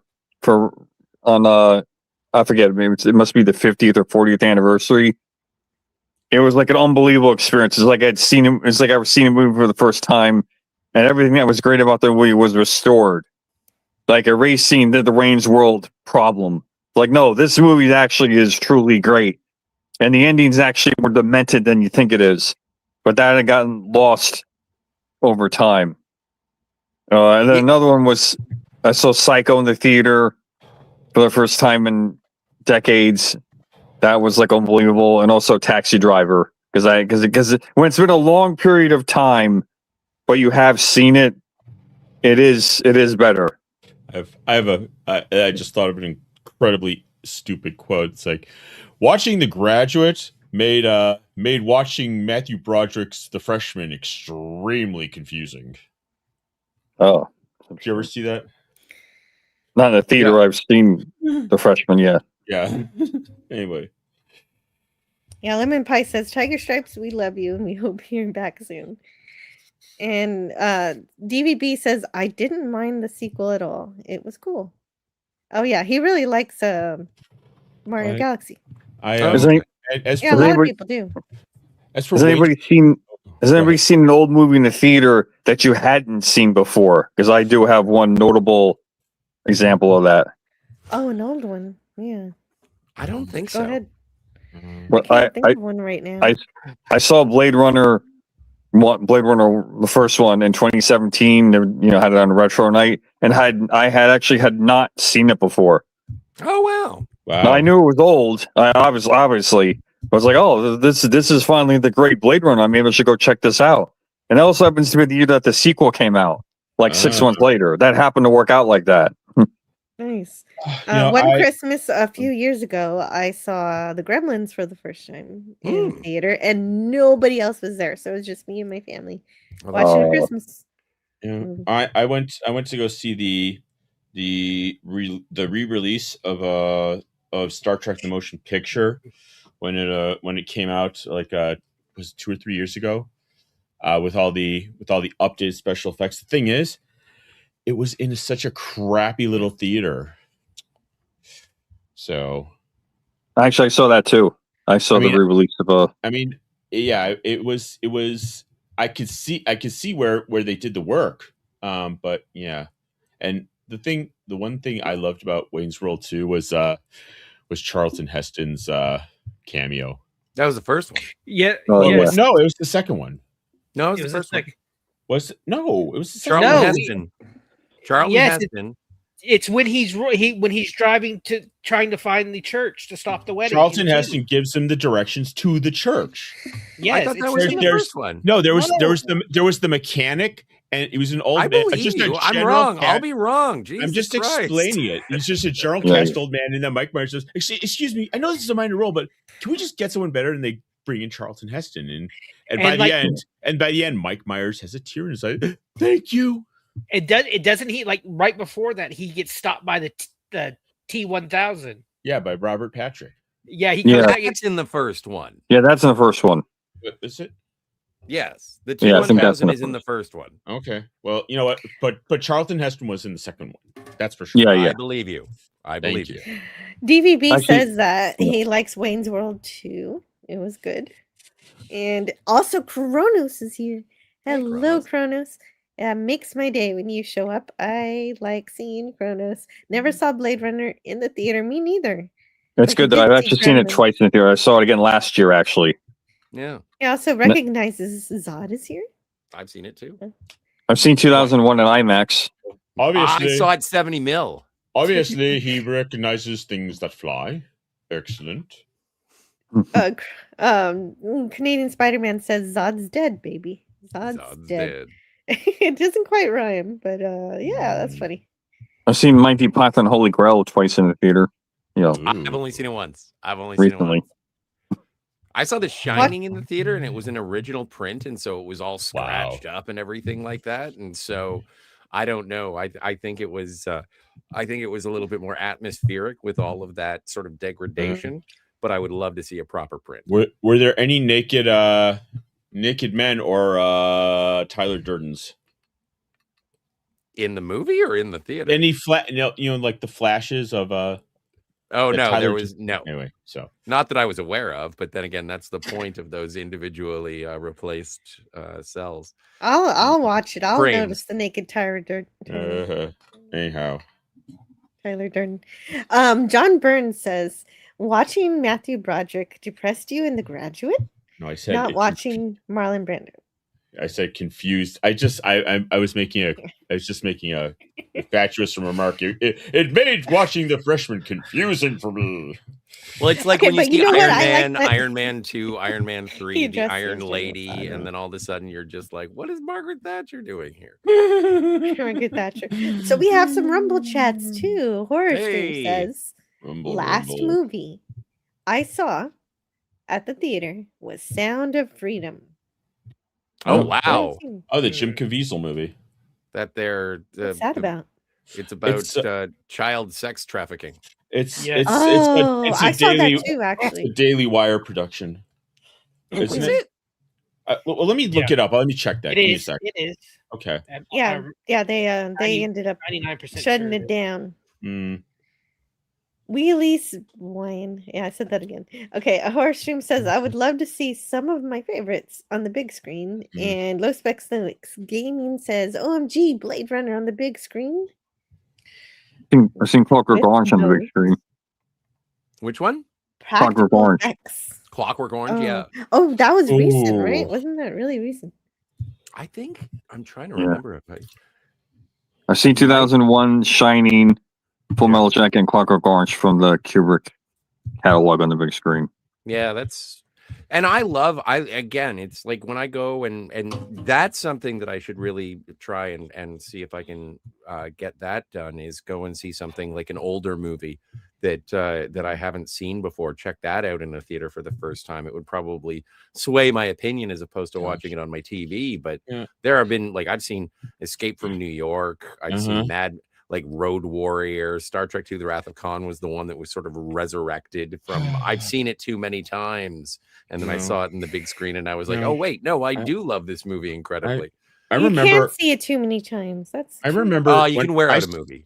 I saw Phantom Well, Menace. I mean, in, you've got to really watch it like too many. Like, I Hi, saw Jill. Phan- Have we met? it's tough. It's tough. I saw Phantom Anyway. Menace in the main theater of the local movie theater, and this was like a huge theater. You could fit like a 737 in there, and it had the old style, well padded rocking seats, and it was like one of those 500 seat theaters, and yeah, good times. Yeah, You I don't would- have places like that anymore.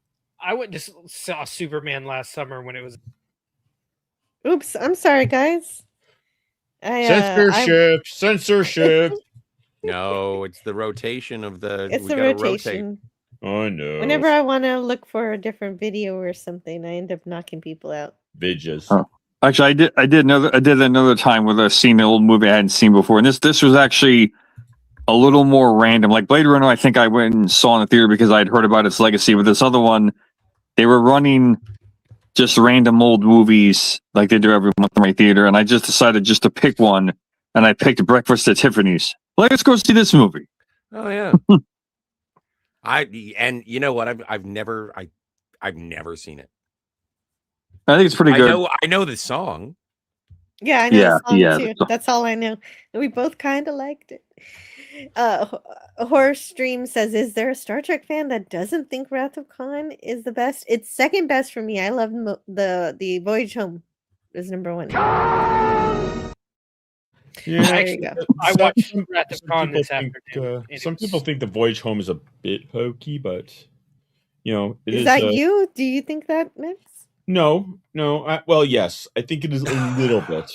Oh, yeah, it's my favorite. So you're like, I did have a weird double. I did have a weird double feature involving. I did have a weird double feature involving an old movie because it was the only day that it was playing, and I wanted to see it. But it's also the day that Force Awakens was opening.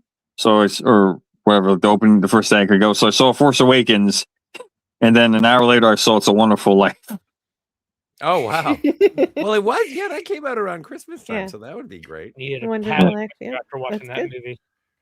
Lemon Pie says in Wrath of Khan overcomes his chronic fatigue.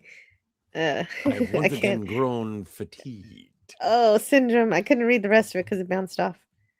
I watched Wrath of Khan today, and I forgot. I'm like, you did. I remembered. I'm like, I love those uniforms. I forgot how much I loved the movie era uniforms.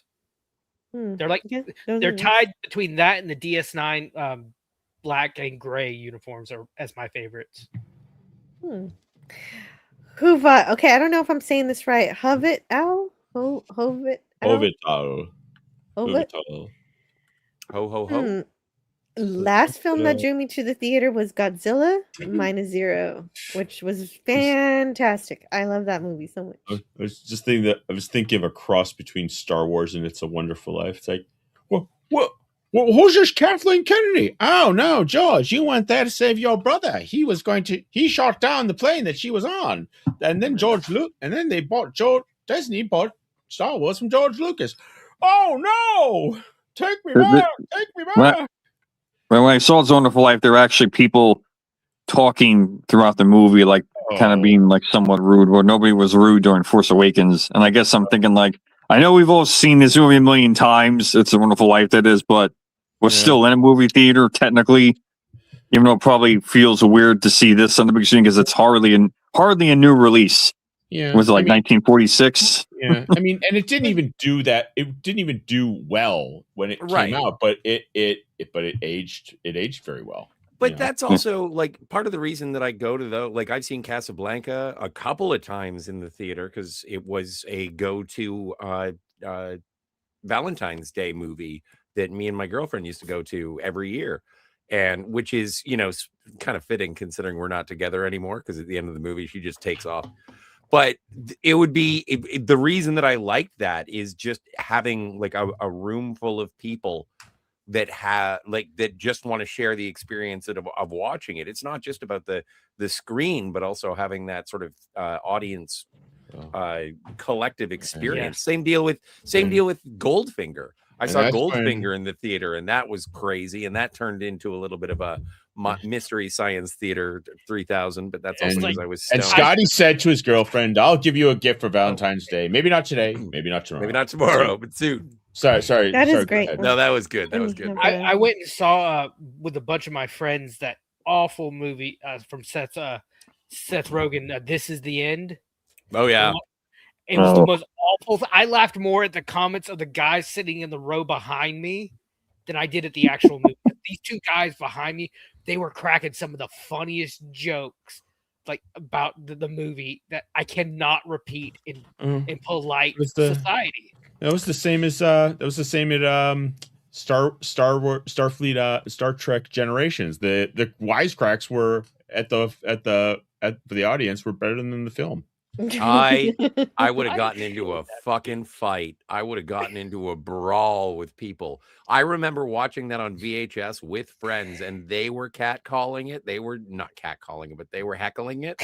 And I I threw popcorn at people, and I was like, you know what? If you're not going to take this seriously, I don't want to fucking watch it with you. And I left because I was so mad that they thought it was funny. And I was like, Captain Kirk just died and you're laughing. How dare you? We're not even friends anymore. And so I walked home, and this was like what? Generations came out in 94. Like so the VHS would have been 95 or early 96, late 95, early 96. And and they called the next day and it's like, are you really that upset about the fact that we were laughing at the death of Captain Kirk? And I was like, no, yeah, but I still want to be friends, but I don't make fun of Captain Kirk dying. Scotty, we know you look on Zillow and Redfin for hills to die. It could have been a better death. It was a pretty bad one. That's what did I say before we even started? It's like people today, they just complain about what they wanted the movie to be instead. Whereas I'm sitting there looking at the movie that we got and saying, all right, I guess this is what we got. But it just wasn't that good. It was fine. It was fine. It could have been better. It wasn't as good as Death of Spock. Even William Shatner says that he wished he had a different expression when he had died in that movie, like just more appreciative of life than afraid looking. And that's his fault. Admit it, Scotty. That was an acting choice on his fault. You love the lighting, Scotty. Admit it. The lighting? No, it's just I like the movie. I think it's good. I think that the movie, you know what? It fulfills at least you can own. see. Yeah, I'll say that for Generations. You can see the things in the movie. Generations wasn't too dark. Canadian Spider-Man. Oh wait, go ahead, Matt. I would say the oldest movie I've seen in the theater, as far as when it actually came out, was Metropolis. Oh, nice! Which is like 1927. You saw that in the theater? Holy crap, that's great! Yeah, it surpassed Bride of Frankenstein, which had the record until then, because that's 1935. Oh, but see, the thing with Bride of Frankenstein, I kind of feel a little bit. You're gonna get your money's worth when you watch Metropolis, because what is that, like 3 hours? But definitely way over 2. Yeah, it's great. And then, but Bride of Frankenstein, that's like paying full price for a movie ticket to watch an episode of Law and Order. Not in terms of the quality, but it's like, what is it, an hour and 10? Yeah, it's like 75 minutes or something. Yeah, man, that's crazy. That's crazy. I love Bride of Frankenstein, though. I would totally go watch Bride of Frankenstein. I'd watch the first one too. They've shown it, but I wasn't able to go, or was playing too far away. But the closest one they played Bride's like, oh, I'm going to see that. Yeah. My favorite trivia from Metropolis is that the lady in the robot suit would walk around the set and people would put money in a slot in her robot suit. In her no, it wasn't. No, but it was just like there was some kind of hole in the robot suit that people just put money in as a joke. Okay. And she would collect the money and she'd buy some snacks. Okay, there are way too many jokes. I get no. Right, snacks. Yeah. Okay. I thought it was sweet, but Canadian Spider-Man money. You mean snack money? Yeah. You made the joke. Old Man Bird just checked out the real site of Smallville. Oh wait, Canadian Spider-Man just checked out the real site of Smallville in Superman 3 today. Mm-hmm. Half hour south of Calgary, High River. It was excellent. 15,000 people. Feeling like I like Alberta, but it's colder here. Wow. Yeah. Wow, that's and pretty if cool. Comic Relief Crusaders' efforts are go anywhere, it might soon Rumble be chat is part frozen? of America. Okay, I'll fix the Rumble chat. Thanks for letting me know it's frozen. Rumble. Yeah. Okay, let me refresh it. Anybody see ever see like a TV episode in the theater? Yeah, I've seen Star Trek TNG episodes. Yeah, I have too. Yeah, I've never. I saw it. What was it? Okay, the Peter Capaldi finale, like the first season that he did.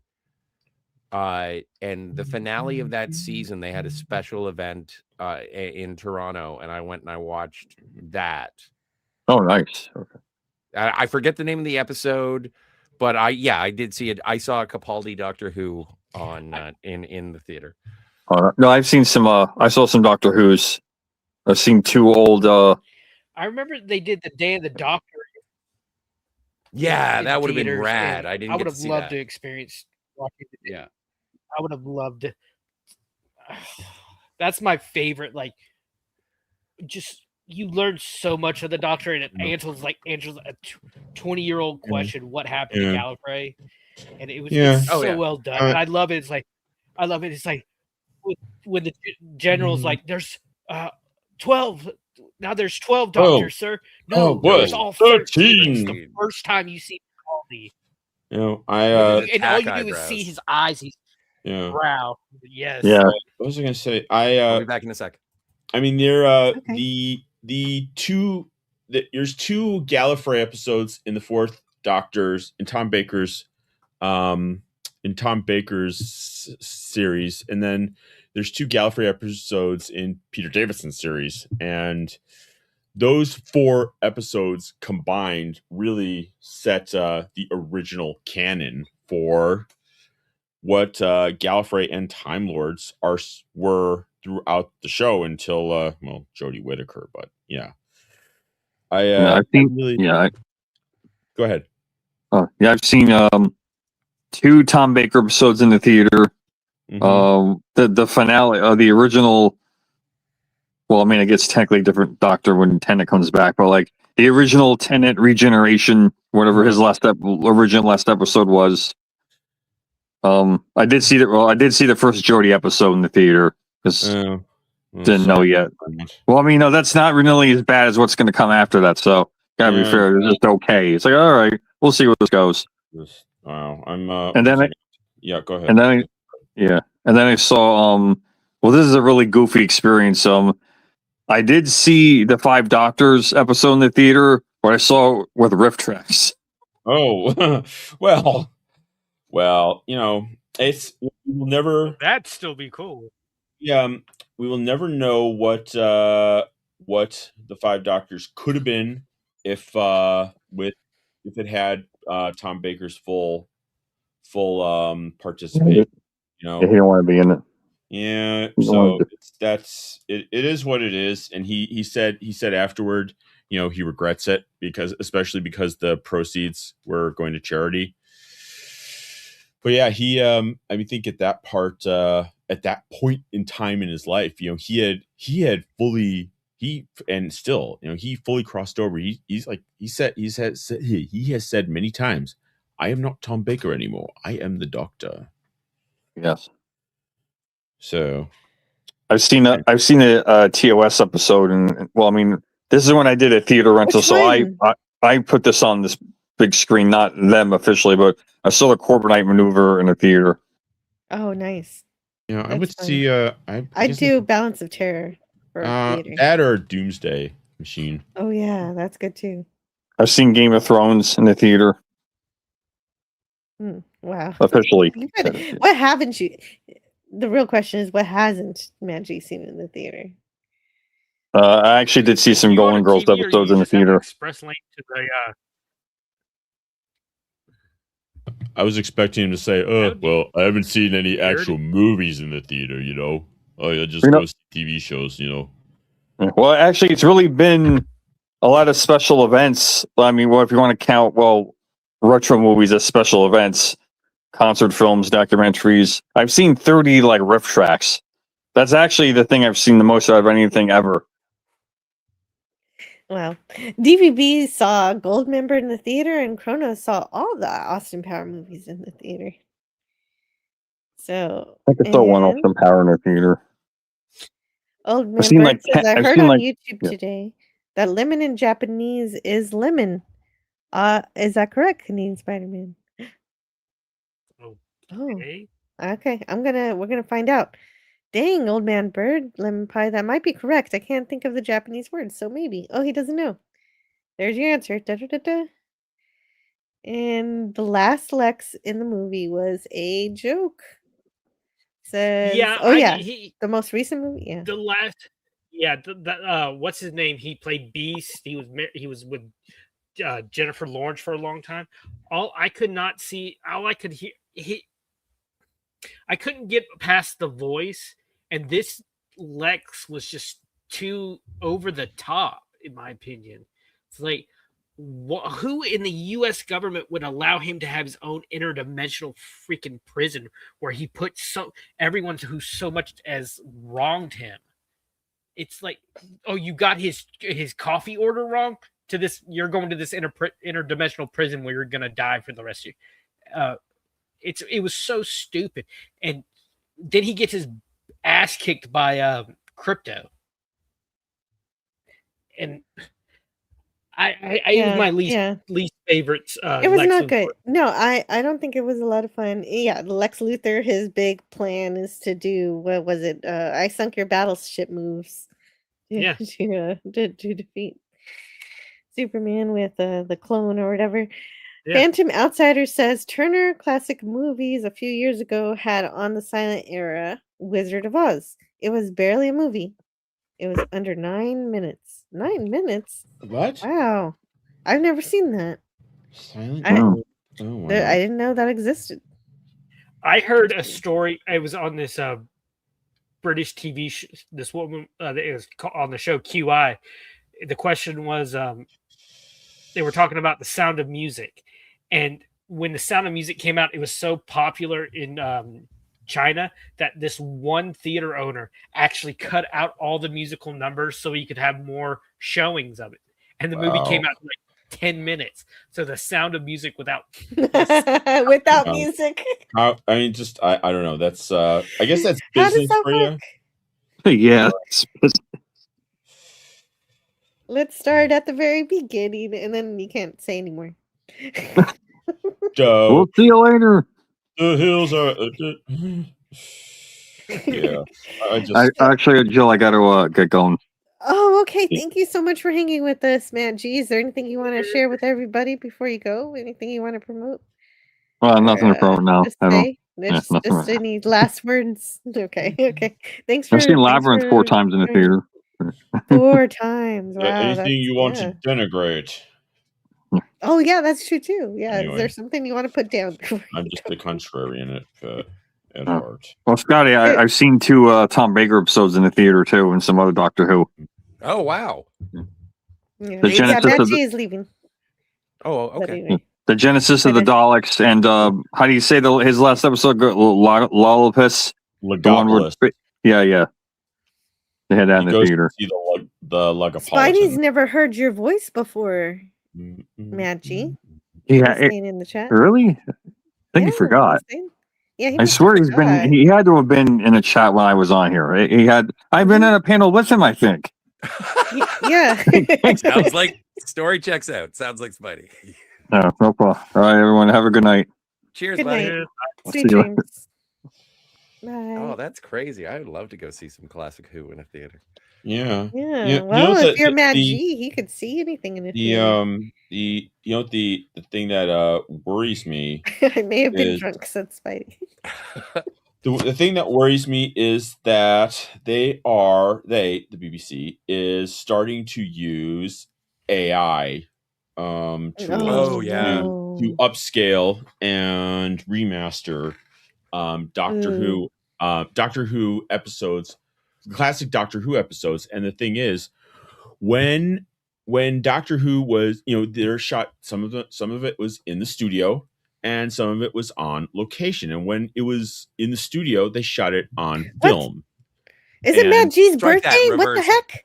Strike that reverse. Happy birthday, Matt G. Matt G, how dare you? I didn't know it was your birthay. Happy birthday. No, when they were in the studio, it was filmed on tape, and when they were on location, it was filmed on film. Am I getting that? It's a simple. It's a simple crisscross. Oh, what happened? Oh, there we are. Anyway, so they are, of course, happy birthday. Surely the best of times. So they are. Anyway, the AI upscales. They are not in some points. They are not really that. There are frames that they're crap because it's like, I think it was when it was shot, it was caught at 480p. Yeah, but even with the recent upscales for 4K, specifically, I think it was True Lies and Aliens. They did AI upscaling for those 4K releases, and if you do check out in the background, there is a little bit of AI bleed going on in the faces. Oh, that sounds gross. AI bleed. Well, it's just like some just they look like the people. Remember that episode of The Twilight Zone where it's like they take off and it's like, oh, she's hideous, and then but that's Right, actually they're all the actually frog gorgeous. people. That's what I they. thought they're That's pig people. Pig people, frog people, whatever. They look like they're from Cloverfield. And and the thing is that's what happens when you look in the background. There's a little bit of slide. I don't. And I find that to be the most egregious. That's of it. Like with the BBC doing it. Like, is that even if it makes the foreground look good, it messes something up in the background. Like there might be words and it fusses with them. Yeah, newspapers and such. Have y'all ever seen that? It was never filmed, but it was storyboarded and narrated. It's a deleted scene from Amy and Rory's last episode. It has Brian, Rory's dad, taking care of their house, and you know how they get sent back to like 20s New York. Yeah, and they get sent back to like the Manhattan. Yeah, they live in Manhattan, and you know how Amy can't, due to what they did to her at Devil's Run, she can't have kids. So what the story is, they adopt, and Brian Williams, played by Mark Williams, Mr. Weasley himself, love him, great actor. He's watering the plants, and he hears a doorbell ring, and this middle-aged man comes in. Oh my god! And he hands him a note. I'm so sorry, Outcast. I got excited. Miss Sparkles is here. She's here. He hands him a note. All charities seem to be some kind of scumminess. Oh no, maybe sometimes. Sometimes charities are good.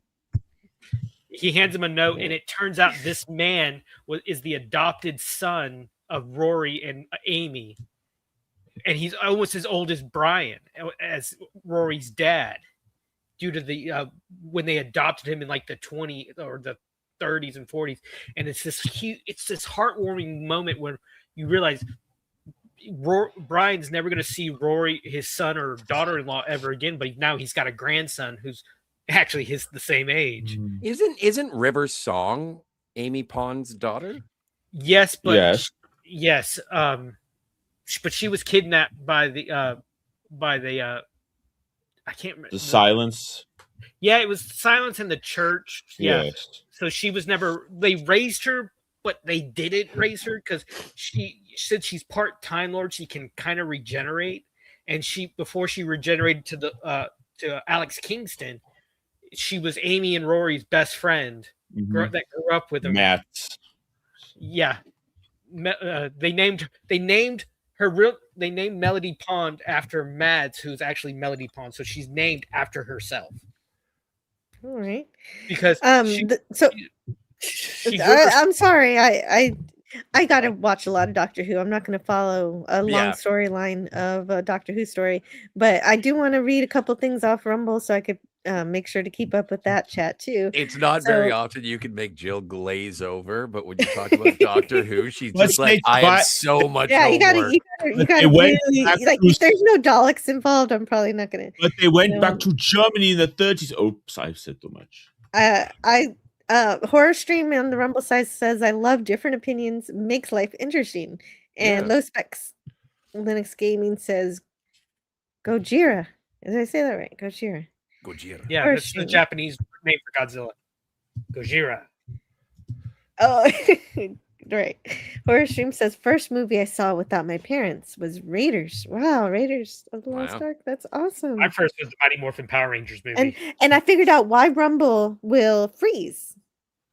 Is whenever I make StreamYard big, it's going to freeze, but then when I want to make it small again, it'll move again. You see now the GIFs are moving? See how that works? Oh. Okay. Now, let me see if there's anybody new in the chat that I have not said hi to. Have you noticed anybody? You know what? My problem is I'm not looking at Rumble. I don't have a Rumble account yet. Well, not Rumble. I'm talking about StreamYard. I'm minding We my got own Arabic business. Sanders here. Arabic. Arabic. There were Sanders here. because initially the I'll be right entire, back. You guys can talk about Doctor Who for a little bit the longer. entire series Okay. was shot on videotape, and it not VHS cassettes or they're large cassettes. Yeah. And like then the they size of were an encyclopedia. Yeah, and they were sent. They were beamed out into the world, and they the BBC didn't have a particularly humongous love for Doctor Who, despite the British public's love for it. And they had these tapes, and they were expensive. And then someone said, "You know what? Erase these tapes. We can reuse them." And those were They actually found a bunch of them. Well, yeah, I'm saying that those were the original archivals. But however, since they were beamed out at high quality, people at the point of reception and on their video and on their VCRs were able to make very high quality copies that survived. Yes, some of them as well. But, I think first things, I think you're generalizing and maybe trivializing a bit. Okay. I am making it I'm just making it a easy to understand answer. But the thing is that what your description sort of presupposes about the era is that yes, there were archival copies, but yes, this was a children's show. This is like saying we really have to save HR Puffin stuff, and it's like, nah, we can tape over it. And so it is also because in the 1960s and the 1970s, I guess more so in the 1960s, and those are where the majority of the Lost episodes come from, are Hartnell and Troughton, is they were like, what are we going to do with these? It's not like we're ever going to show them again. Yeah. Like, who's going to want to watch a rerun? What's a rerun? And so, True. Yes. And so they were taping over it. And also when they did find some of the Lost episodes, yes, there were people who did record. And that's where you get a lot of like the telephoto episode recreations, because people actually took pictures of their screens, but it wasn't necessarily just like transmitted to places like Singapore or Australia. They did send tapes there. Yeah. And then they were sort of miscategorized, and they were just like, well, what are we going to do with these now? And it's just like, throw them on the pile. Yeah. So there were different reasons. It wasn't just necessarily gross negligence. It was more gross ignorance. Yeah, I was speaking to the BBC's intentions at the source, but every time you say BBC, I'm not thinking British Broadcasting Corporation. I might have guessed. Anyhow, yeah. I have a question. In that amazing biopic they did, I think in 2013, Adventures of Time and Space. Yeah, they say the reason that the first episode of Doctor Who got such low ratings because it premiered the same day that Kennedy was assassinated. The next day. Yeah.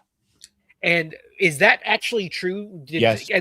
They actually re-aired it like a week later, and it blew up. Or a week or my two friend, later. On November 22nd, 1963, the dark forces of military and industry are said to have reached out and grabbed the life of a young president and tried to quash the hope of a nation. And the next day, oh sweet Moses. And the next day, we were introduced to Doctor Who.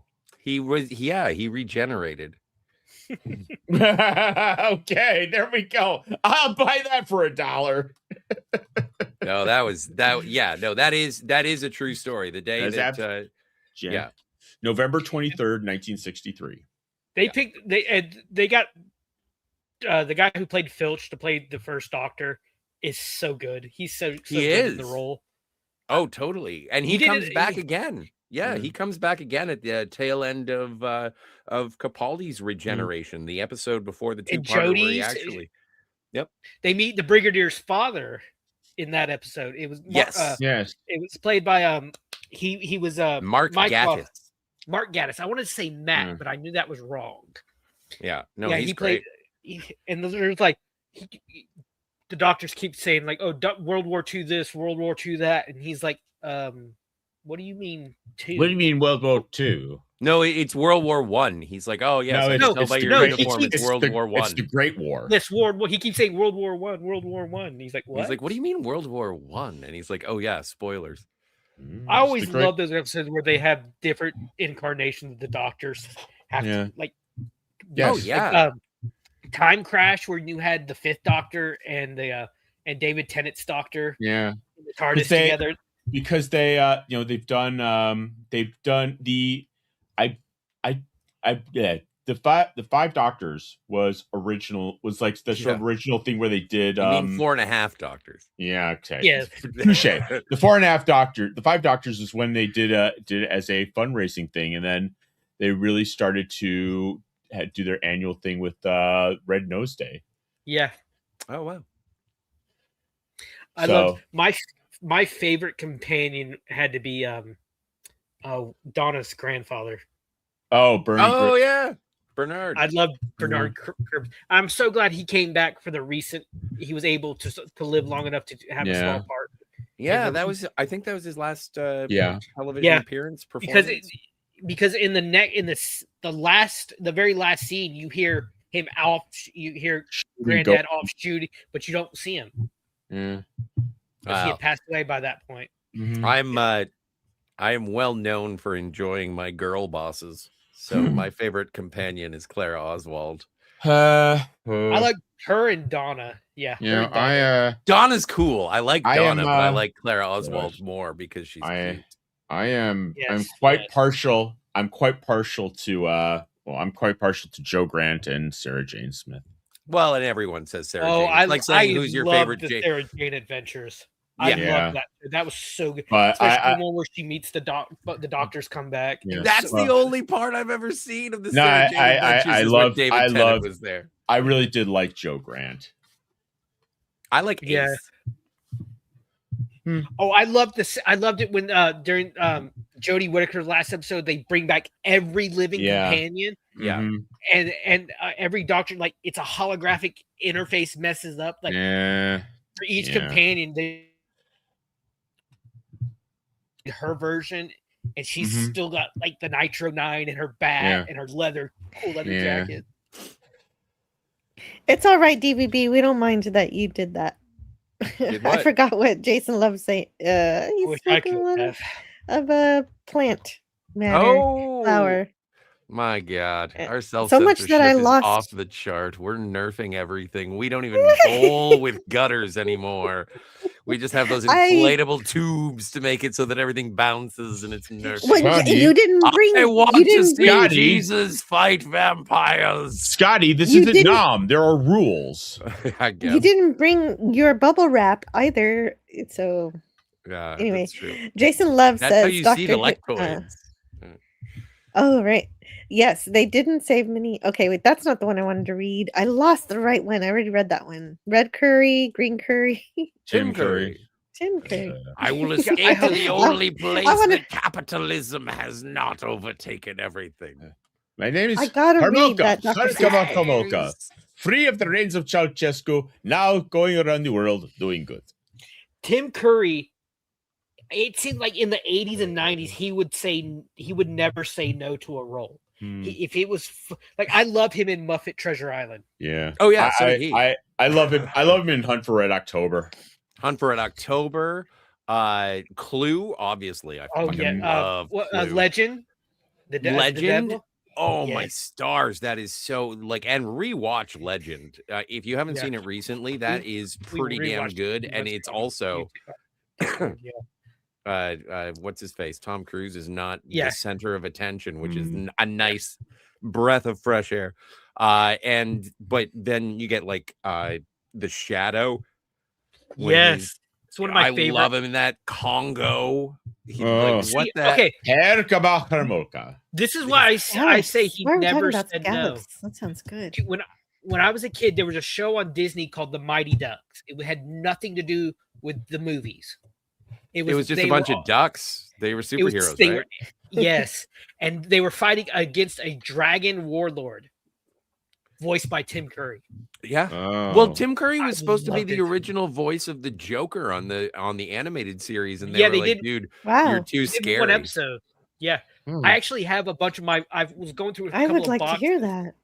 a few months ago, and I found like 4 or 5 of my Mighty Ducks figurines, action wow. figures when I was a kid. So I got them sitting in here on my cabinet. Do you even like hockey? No. Well, Okay. I can watch it, enjoy it, but I can't tell you how it's played. I watch football and baseball. Yeah. I made But- sandwiches earlier, James Caserta. Everybody in the house is now asleep, except for Alright. my son. He's probably playing games. Did you I drug like- the sandwiches? Yeah. I like Like- I, Yeah, lo- I love put them to sleep with the sandwiches. I love hockey, but what are they doing when they're like skating around and passing the little black thing around? It's called passing. No, that's the joke. Is that it's hockey though? I like the fighting. Yeah. Well, yes. Anyhow, yes. anywho, See, I live in Florida. There's no place we can go play hockey around here. That's not 2-3 hours away from where I live. But isn't there a hockey team? Isn't there a hockey team in Florida?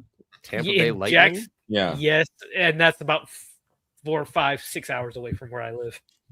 You know what? And the thing is that if you ever have the opportunity, just out of spite, and you know what, I accept that you're never going to do this, but if you can drive to a Tampa Bay Lightning versus the Toronto Maple Leafs, Oh, I would love that.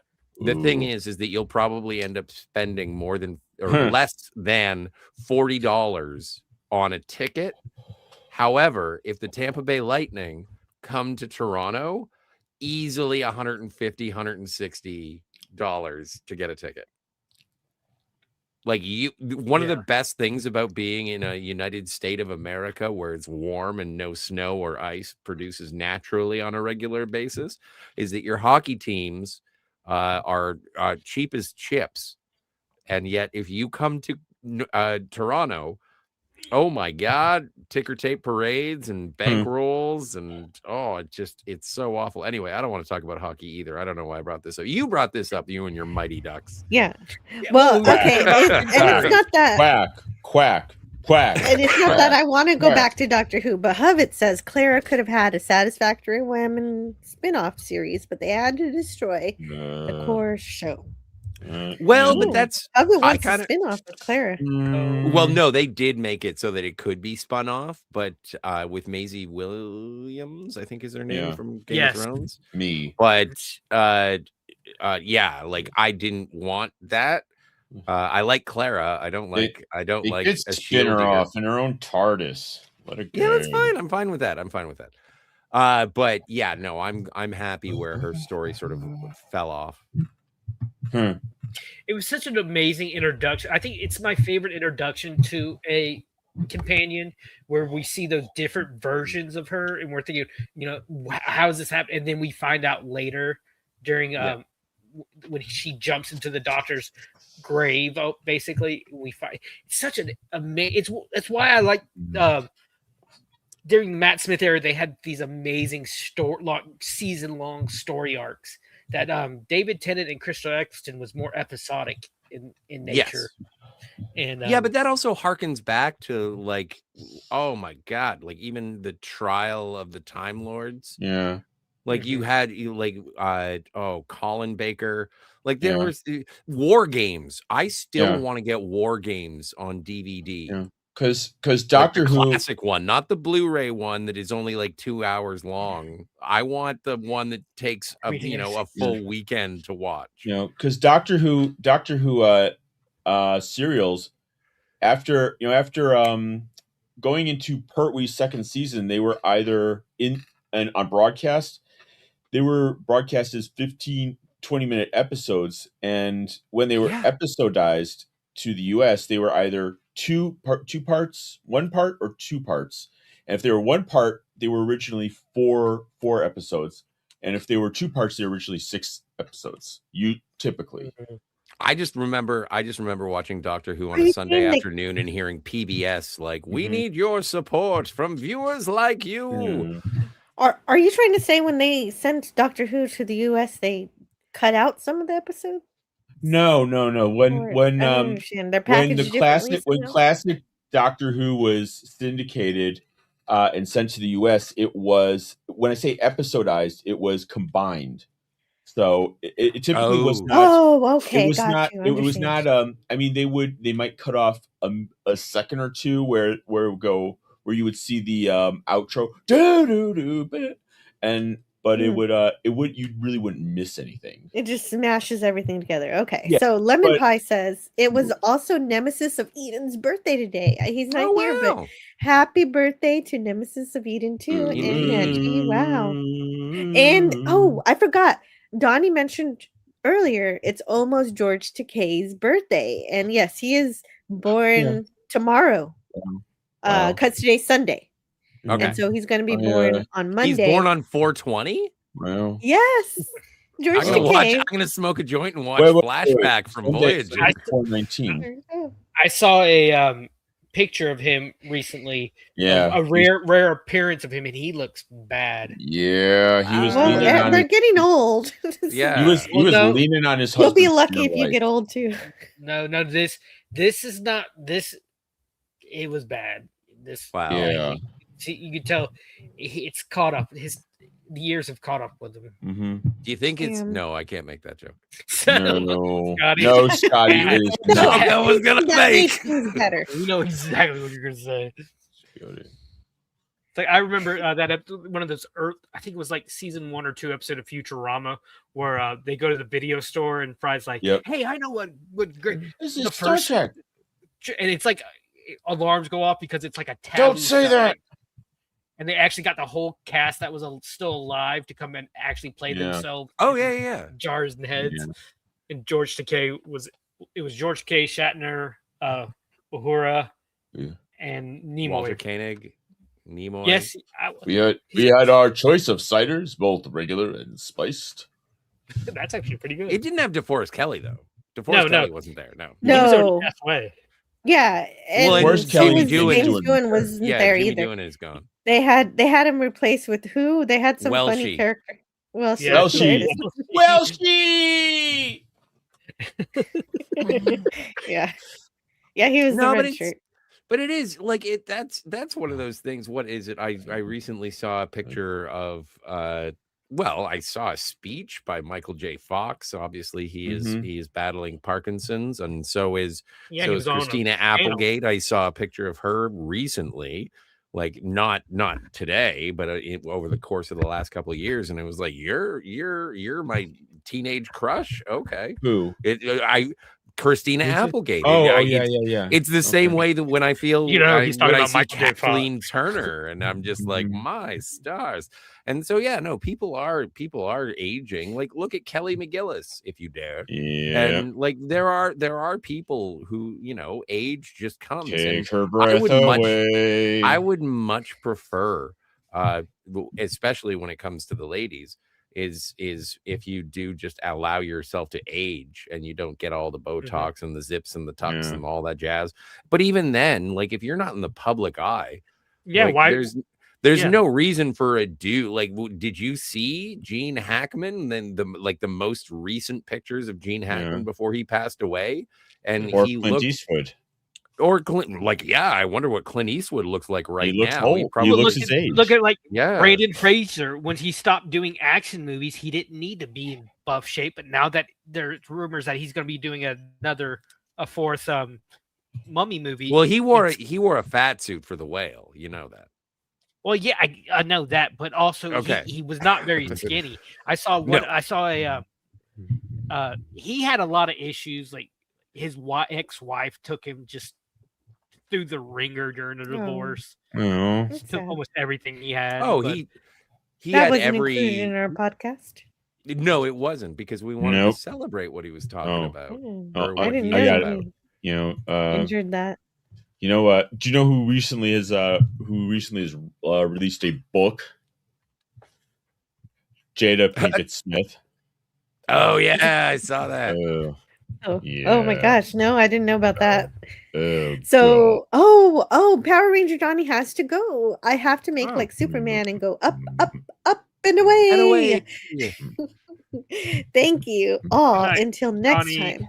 May the power protect you all. Yeah, she beat me to it. More phenomenal. Sorry. So no, it's your show. I'll play this. I'll play this for Donnie if I We can got to find get it. Never give up. Mighty Morphin. Oh yeah, I should. Yeah, I should get a Power Rangers sounds, but I have this for Superman. Day. Get Rita Repulsa.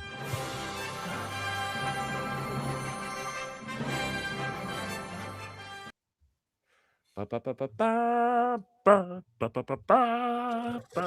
that not one of the best movie orchestra or movie themes ever? Yes, I would say it's better than Star Wars. You know, again, Clavi and I got into arguments about oh, I didn't like Ken Horn's arrangement. I was like, I actually like Ken Horn's arrangement from 2 a little better. I like it so much. It's in my favorites list on my phone twice. Is it your ringtone? No, not yet. Okay. Yeah, it's on its way. So I have to address this in the chat. Scotty would not review this with me. He has The Notebook in cellophane, and he's going to watch it with the lady. So he would not review this movie with me. Yeah. But but Old Man Bird will donate $100 if you dare to review the non-science fiction movie, The Notebook. But I'd have to do it alone. The gauntlet has been thrown down. It is. You know what? It's a superstitious thing, and maybe it's a bit too much of a romantic gesture, but I do have it. It is in cellophane. It is sitting on my DVD shelf, and I will see it with a lady who is in 3D and beside me. And if she brings it up, or I'll bring it up after a couple of dates, I'm not going to be like, "Hey, nice to meet you. Do you want to watch The Notebook?" But like. It is something that I am saving in refinement. I'm not being fatuous. I'm actually kind of being sincere. Kronos, what kind of it is? It's kind of sweet. Yes, what Kronos asked, is The Notebook made from kryptonite? I said, which one? Maybe the pink one. Oh, and thanks for saying I'm Supergirl. I'm not Supergirl, but I like to hear that. Thank you, Kronos. I think like the 80s and early 90s, they weren't just good movies, but the music in them were amazing as well. Because you had so many good big orchestra themes to movies like Batman, Superman. He-Man was pretty good. I enjoyed that He-Man movie, honestly. I know it's not everyone's cup of tea, but the music was pretty good. Well, and there is, you know what? It's interesting that you bring it up, because now there's more of an over reliance on needle drops as opposed to having a good score. There are still, and I can't think of one off the top of my head right now, where there is a decent swelling score that really complements the action going or the drama going on screen. I got an example when you're done. Oh, go for it. Have you ever seen that Hugh Jackman movie, Real Steel, with the boxing robots? The scene, it's called The Final Round. It's the music during the final round. It is one of the best. It builds and falls with the actual fight, the fighting. Look it up and give it a listen. It is so good. It has these deep, soft moments when you could tell in the scene Adam is kind of backed off a little bit. He's kind of hurt, you could tell. And then when he takes that big, it's what I love that movie. When he gets that big uppercut, the music just hits a high note and just swells off, and he's finally getting hits in, and it just plays along with the action. It's so good. To me, and that makes total sense just in regards. Hang on a second. Yeah, no, I'm frozen. You're frozen. I don't think you're frozen. Oh, now you are frozen. Wow, you're right. Now he's frozen. You predicted yourself being frozen. Real Steel is actually based off a short story that they turned into an episode of The Twilight Zone. Okay. Real Steel? What episode? What's the name of that episode? Let me look. I will look it up. Real Steel is a movie. Real Steel was based off a short story that became a Twilight Zone episode. Oh. Genesis is Planet Forbidden. Genesis. Yes. How are you going to get a permit for a damn Could you be illegal deaf thing? with ears that big? Gentlemen, your The movie conversation is from 1963. It's called Steel. It's based. Steel. I Thank remember, you. That's not the one with Shaquille O'Neal, is it? No, God, I hope that's no. I don't know that movie you're talking about. No, That's a Superman movie. Oddly enough, it is. Oh, It's well, very based. Remember good. the death. Come full circle. Remember the death of Superman, and then they had John Henry Irons. John Henry Irons. Yes. And then they made the Shaquille O'Neal movie where he was Steel. It was basically everything Superman. Man of nothing Steel. to do with Superman. Oh yeah, I forgot he's born on 4/22. Yes, that's right. Phantom Outsider. Who's that? The mustache man from Austria. Einschleinfliegen. I'm not a fan. We can say the name Hitler here. Yes, he was born on 4/20. You can. You're the one I who's can say it. demonetized. I don't. All right, yeah, I don't like to talk about Hitler because he was a failed art student. Unlike me. Unlike Jill. me, who made it to art school. Have you ever seen? Yes. Have you ever seen the show Justified? No, Justified. I know this. No. My mom loved that. What's it show, about? Yeah. So it's about a guy. I think he's a marshal. Yeah, he's a U.S. Marshal. He's a U.S. Marshal, and he's in a show with Walton Goggins and everything like that, and so he Walter does, Goggins. Oh, now I Walton. want to see it.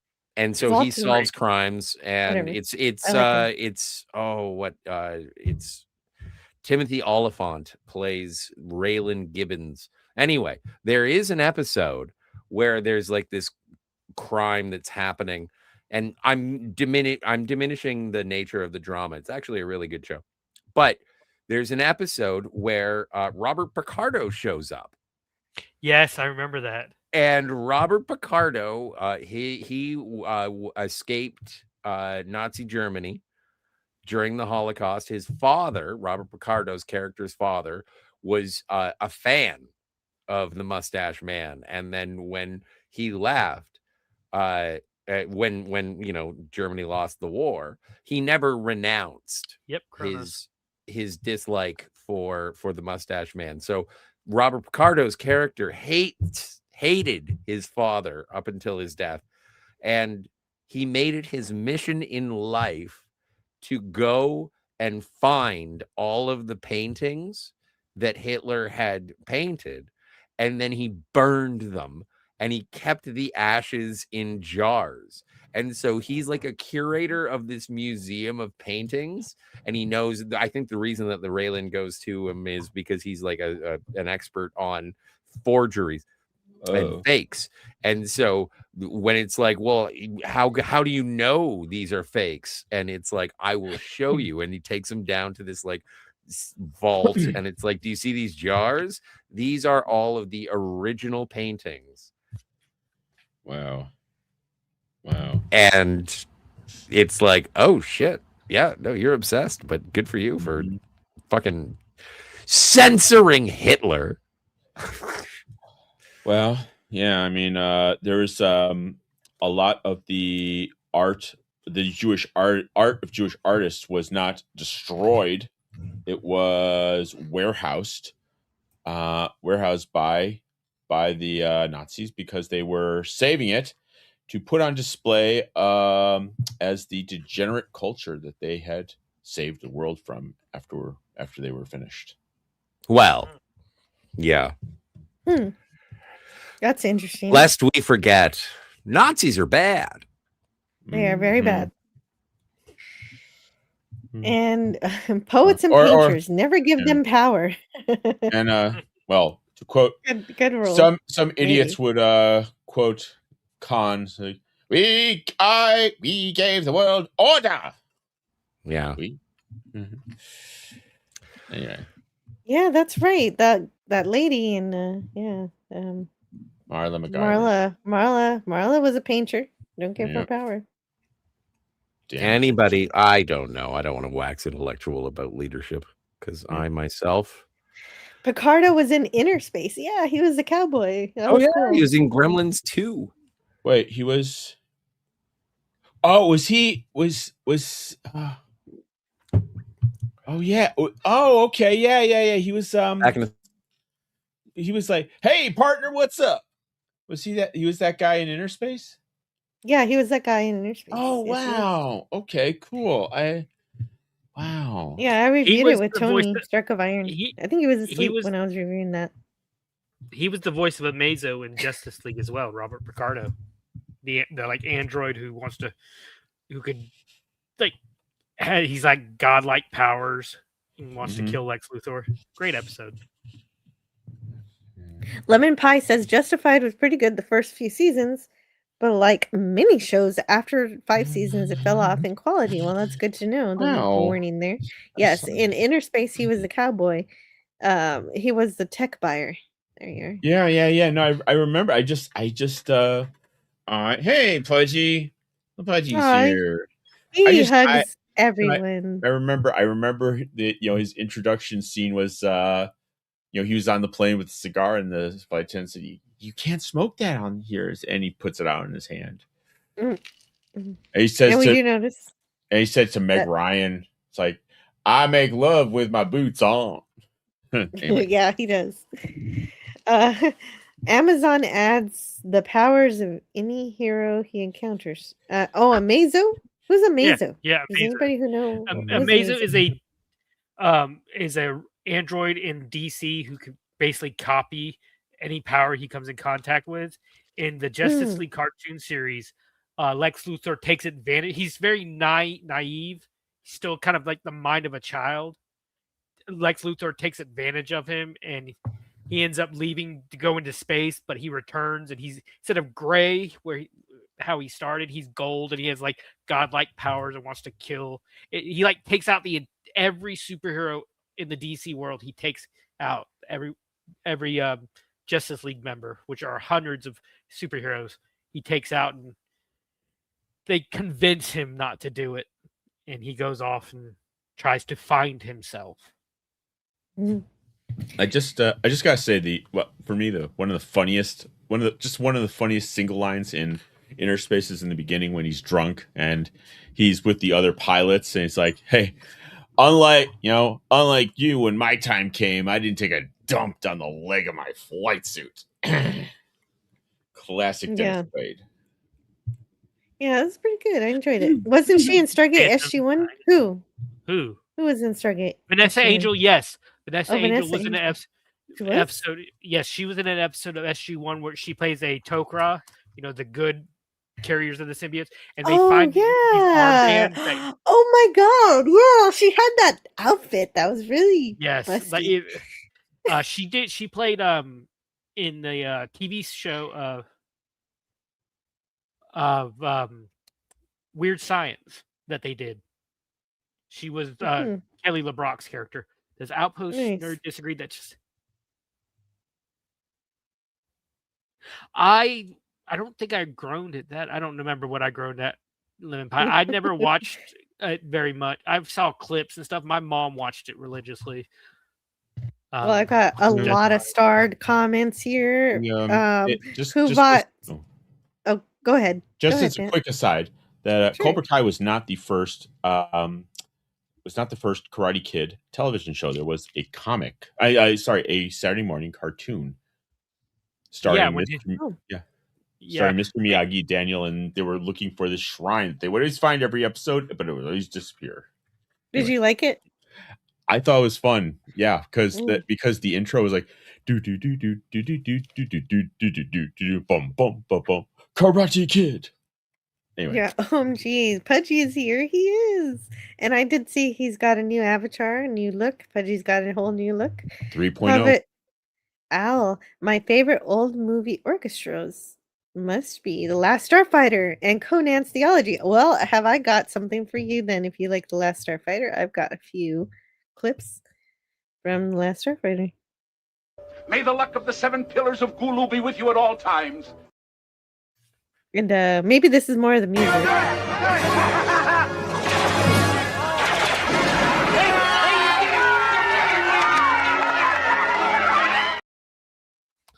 Yeah, when you're done with comments, I have something to say about music, but go ahead.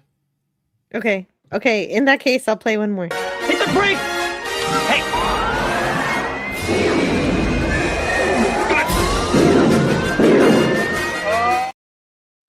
Okay. That is one of my favorite movies. That's like in my top 5 movies. I love that movie. Yeah, well, I haven't deleted the videos on my stream, so I must like it too. Robert Preston is basically what is a space Harold Hill from The Music Man. It's so funny, and they basically had to design the hardware and software to render the special effects in that movie from the ground up. And without the work they did on The Last Starfighter, the special effects we have today would look very different. Agreed. And Yeah. the guns. Twilight Zone fan chronos. Oh my I'm gosh. actually working on a video right now. It's my top 5 favorite starships in fiction, and the Gunstar is like number 2 or 3. I could definitely see this movie as being influential with the graphics and stuff. That makes some sense to me. And this is probably the best part. Was amazing. It was so much fun. Oh, actually, there are two ones I want to play. I love this. Classic military strategy. Surprise attack. It'll be a slaughter. That's the spirit. Since you say alien makeup, that's a good example.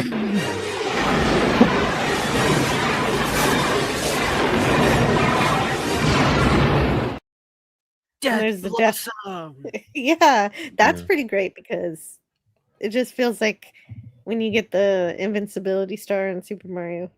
Yes. But it was what has really changed since I was younger with movies. The movies used to have you would have movie scores released on an album and also soundtracks released on an album. And I now think it's just playlists. Yeah, I mean that. I think that was starting to, that kind of went out. One of the movies that really heralded the downfall of that was Days of Thunder with because that was the end. That was kind of the beginning of the end of the big money soundtracks. You're crazy. No. I'm just there's a point to, there's an argument to be made that what is it? No, it's not Faulkner. Don Simpson and who's the other producer? Jerry Bruckheimer. Yeah, Jerry Bruckheimer, because that was the last movie they did together, and they were.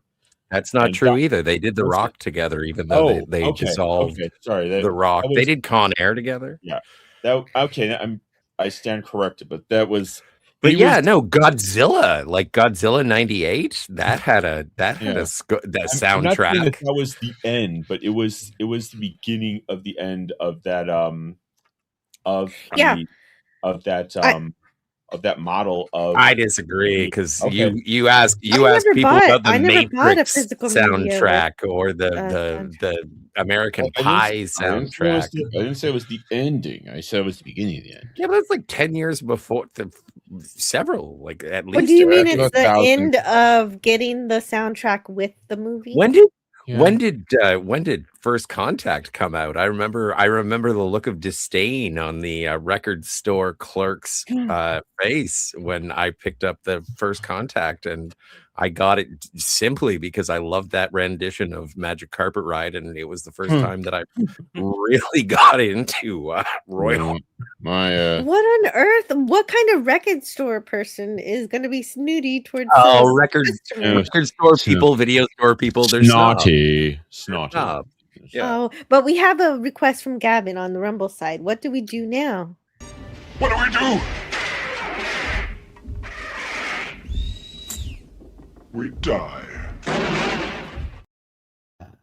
What do we do with Drunken Scotty? What do we do with the I love that. I love that. Scotty early in the morning. That's my favorite.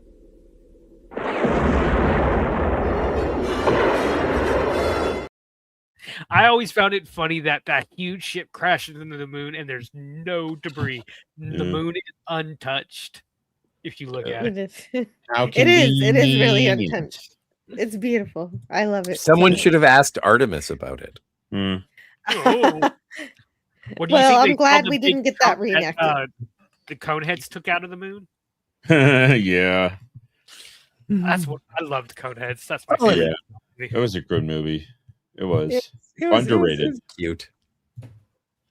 Yeah, but also let's not forget, like that is the.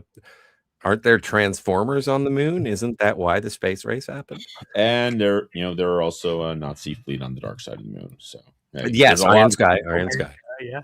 There's a lot. Oh, of Lemon Pie. Lemon Pie. I like Jeremy Davies in Justified. He's great. I got him to autograph a picture of himself as a character in it, and I think Max was trying to say something, but I Oh no, I'm just that chat. Oh, I'm good. Flash Gordon rocks. Agreed. Flash Gordon soundtrack by Queen. Oh yes. So anyway, I want to derail the entire conversation for just 1 second. I saw something very, very touching on XCOM, and it was a man walking up to a night worker, a lady of the night, if you will, and he sets up a table and has like little appetizers and a Fanta, orange Fanta. And they sit there and they drink and they have breadsticks and they have hummus and pita and what have you. And it's like this man wants to be nice to a night worker, not a sex worker, a night worker, professional.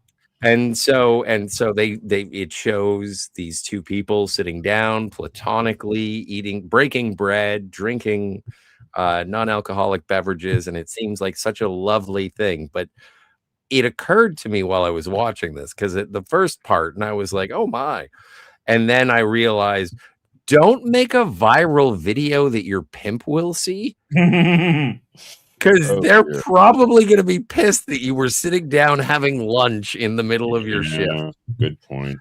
So while it seems very, very touching, I also want to say to all of the sex workers in the audience, because I know that is mostly our demographic, is don't go viral, even if it's lovely and nice, because your pimp will beat the hell out of you. I was going to say. Oh my goodness. Well, Chrono says he won't pay for a night worker. You do know who invented Fanta?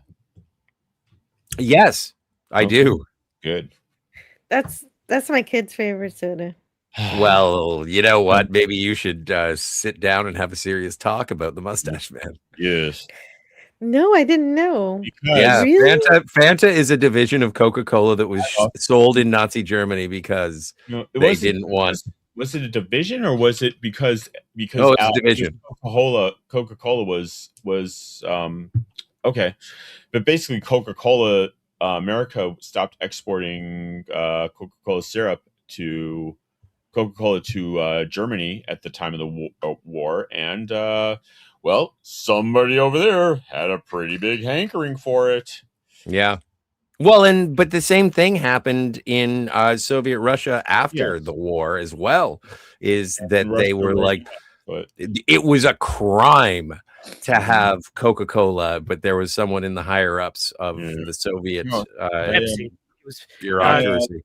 Basically, in Soviet Russia, they stole the plans for nukes, but they couldn't steal the plans for Pepsi.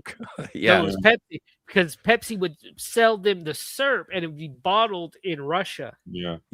The thing is that the Russians, the Soviets came up with their own nuke, but Stalin wanted first to detonate the American nuke first. So, hello to Nim Nim Nim.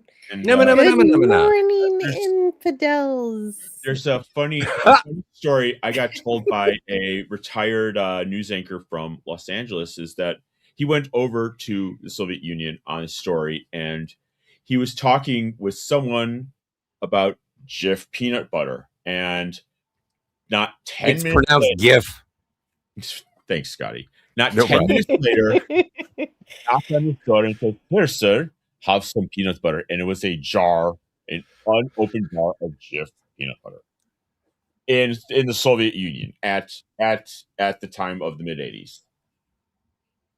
I remember when you would watch like action movies from the late 80s, early 90s, and they would talk about the money that they were getting, and it was like, I swear, hard currency. And I was like, Oh my God. And sometimes when like, because usually if you go anywhere to go shopping, they say debit or credit. And sometimes I do say hard currency. I have Swiss francs. I have Swiss francs. I have drachmas. I have Deutsche I got a Mark. sock full of quarters for you. Yeah. How I love to hear that old money clink, that beautiful sound of cold, hard cash. Oh God. Yeah. Oh, Lucy. Bitch.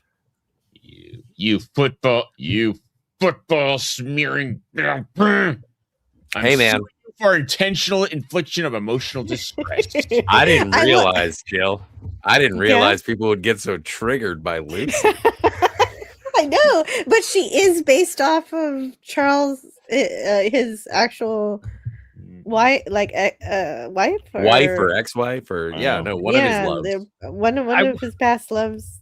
A couple of friends of mine when I was in college did a play called Dog Sees God. It is a parody of the Peanuts gang. Oh. They are in high school, and it's the raunchiest, dirtiest show I ever saw. The show starts with CB, Charlie Brown, and his sister at his dog's funeral. That's the thing. That's the thing. Like, even when they do You're a Good Man, Charlie Brown, like the stage play, there is no Snoopy. There's no Snoopy in this one either. And he died because he got rabies for killing a little yellow bird. Oh my God. Poor Woodstock. And, Schroeder's the piano player one, right? Yep. His name's Beethoven, and he's gay. And him and CB, Charlie Brown, fall in love, which Pigpen in this story is named Matt. He's a pervert because all his dirtiness is now internalized. Peppermint Patty and all the girls, they're pretty much whores. They're what? Whores. Whores? Oh, I would have thought that Marcy and Peppermint Patty would be scissors. Are they adults? They're 304s. They're high schoolers. Oh my God. You mean no? I prefer them like this. Yeah, I like it. The play ends with Matt breaking Beethoven's hand so he can't play the piano anymore. Sure, yeah. And he Low Specs Linux Gaming has to go. Good night. See ya. Good night. Good night, Jeff. It was good to see you. He unalives himself. And oh my God, why? Why did anybody write this? It ends with CB on stage reading a letter. He finally got a letter from his pen pal, and his pen pal he talks about a new little boy just moved into my neighborhood who plays the piano, and the local dog and bird will just sit under and just enjoy the music. And it ends with the last line in the play is sincerely C.S. Charles Schulz. Oh. The guy when the playwright wrote it, the Charles Schulz estate tried to sue him. Yeah, I can imagine. He actually won under the grounds that it's parody. Yeah. Yeah, and I understand that it's fair use. It is fair use, but there's also still horrifying. Yeah, it's like that. It's like that Winnie the Pooh horror movie or that Steamboat Willie horror movie. Like, and also I've been on the internet for at least the last 6-7 years as a participant, but I've been watching it since like a while. And the thing is that the deconstructionist impulses of millennials or Gen X or whatever, people who think that they're trying to be clever and they take away the magic of the actual art, and they're just like, oh, I'm going to take that IP and I'm going to make it subversive. And in the last 5, 6, 7 years, everyone has been like, stop deconstructing.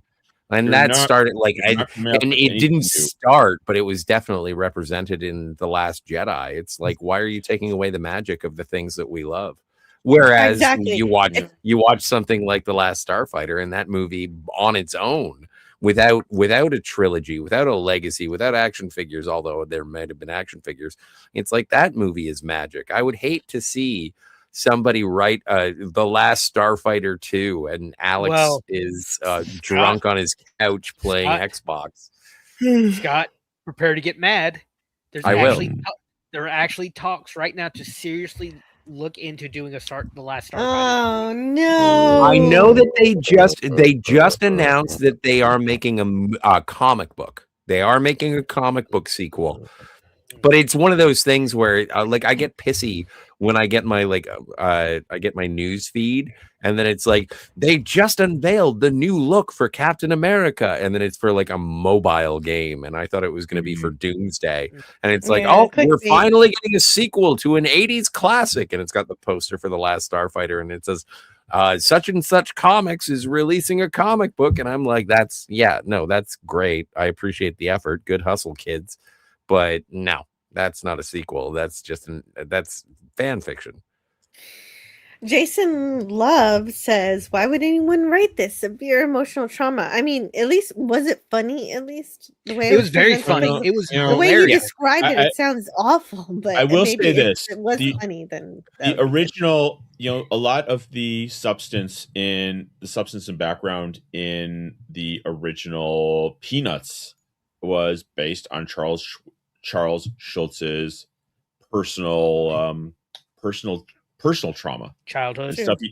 Trauma, and stuff he never fully resolved and dealt with. Well, but that's also like it's interesting to read it, because it was like, okay, so what if we do deal with the psychological trauma of getting older and then have those words come out of the mouths of grade schoolers? That's why Lucy has a therapist kiosk. Like it is the life lessons. It's almost like if I could tell my younger self a few truths, and that's how I feel about the Peanuts. Well, and it's the same reason that every adult you hear goes wah, wah, wah, wah, wah, wah, wah, wah, yeah, wah. Because when you're a kid, you don't hear it. In 1 year out, yeah. I loved reading Peanuts as a kid growing up. I you know what? I like the Peanuts movie, the new one. Yeah, and then I saw the Disney Plus show through the acts of the High Seas. I saw the Franklin special, and that was good too. I thought it was I do think that the people who are sort of stewarding the Peanuts today, there is a reverence, and there are people who are still protecting it to a far greater extent than a lot of people who are protecting quote unquote intellectual properties. They see them as franchises, but the people who are paying attention to Peanuts, like, they're doing better than the Muppets. Fergie from the Black Eyed Peas, when she was a little girl, she was Lucy in those TV specials. Nice. Well, and Ben Sally, from Growing Pains. Sally, not Lucy. Dang it. Ben from Growing Pains, if you want to go back that far, the Alan Thicke, Kirk Cameron show, Joanna Kearns, Tracy Gold. The youngest son? Yeah, the youngest son. He was Linus. Wow. I didn't know that. Yeah. John Burns says there's a show called Riverdale based on the Archie comics. On the Tonight Show with Jimmy Fallon, Jimmy plays Charlie Brown.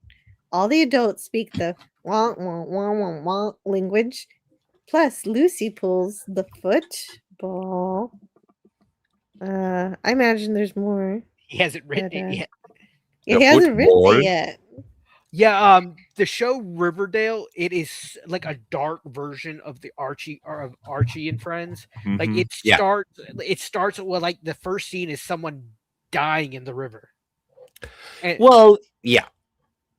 Riverdale, I watched a little bit of Riverdale because I have a fascination with the Archies, but not enough to continue with that particular interpretation. Wow. But that show is such a ripoff of True Blood Yes. Like in terms of tone, not necessarily. And it's just like, oh, what if vampires existed in the real world? And it's like, oh, okay. So what if the Archie gang were part of an actual CW drama?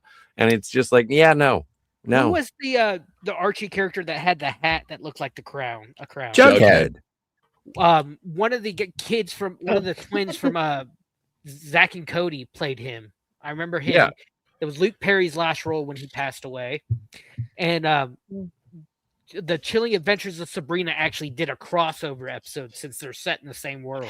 Oh, speaking of which, Melissa Joan Hart had a birthday this Saturday, before it turned into Sunday, and she turned 50 years old.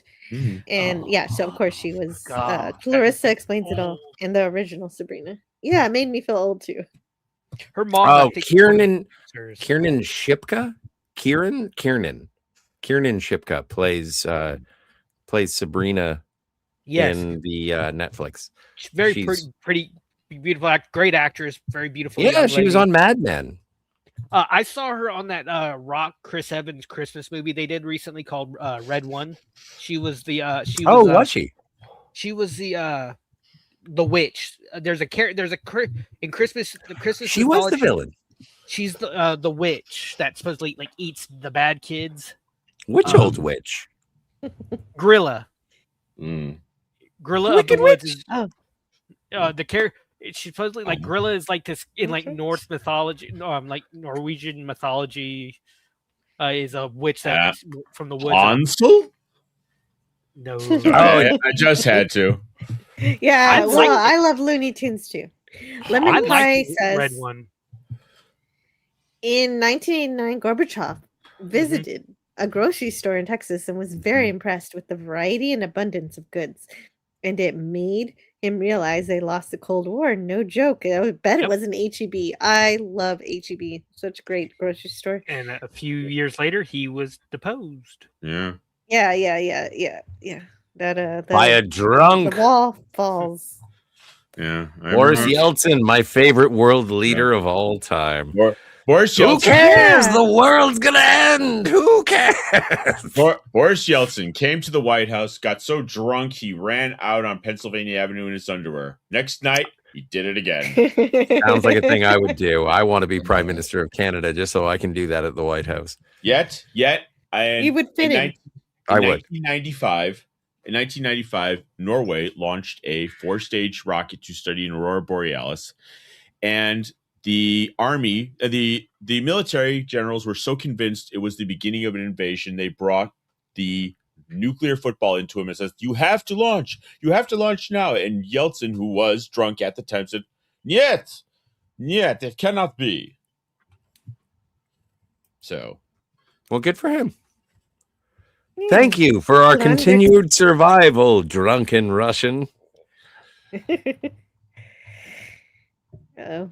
And then he named Vladimir Putin as his successor. So, well, I don't think he named anybody his successor. I think somebody said, I'm going to succeed. Yeah. No. Well, and hey, you know what? Whatever. I don't care. Politics. Well, but it was historical politics, so it's not so bad. All right. Don't mess with Texas. Yeah. I will. And the blue bonnets are out now. And definitely don't mess with the blue bonnets. They are, you cannot pick them. Jill went, son of a bitch. Well, no, but you got me too. Good work. Love Texas. Way warmer than Alberta. Yeah, man.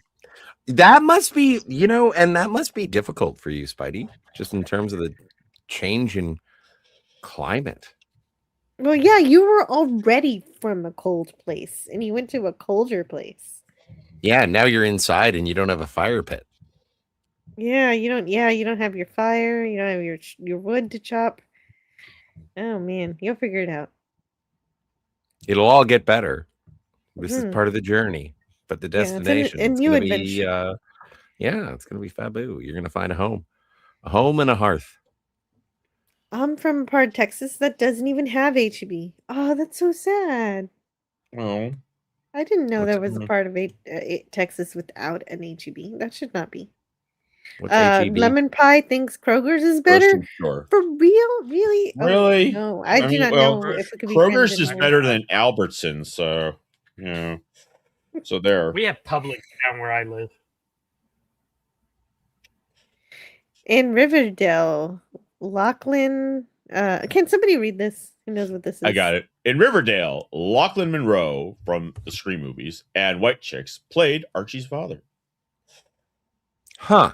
The only movie I'm gonna see next is Masters of the Universe. Yeah, I kind of want to see that with my kid. Oh, what am I looking forward to this year? Wile E. Coyote versus Coyote versus Acme for sure. Supergirl, I'm going to see. Masters of the Universe, I'm going to see. There are a couple more. Oh yeah, Street Fighter, I'm going to see. I'm probably not going to see Mortal Kombat. Although I like Carl Urban. Oh yeah, Street Fighter's coming out. Yeah. Yeah. Who's in? Oh yeah, and I'm gonna wait. I'm gonna wait and find Carl out Urban how. is playing Johnny Cage. I like Carl Urban though, so that's the only reason I'll probably go. Maybe on a Tuesday I'll go.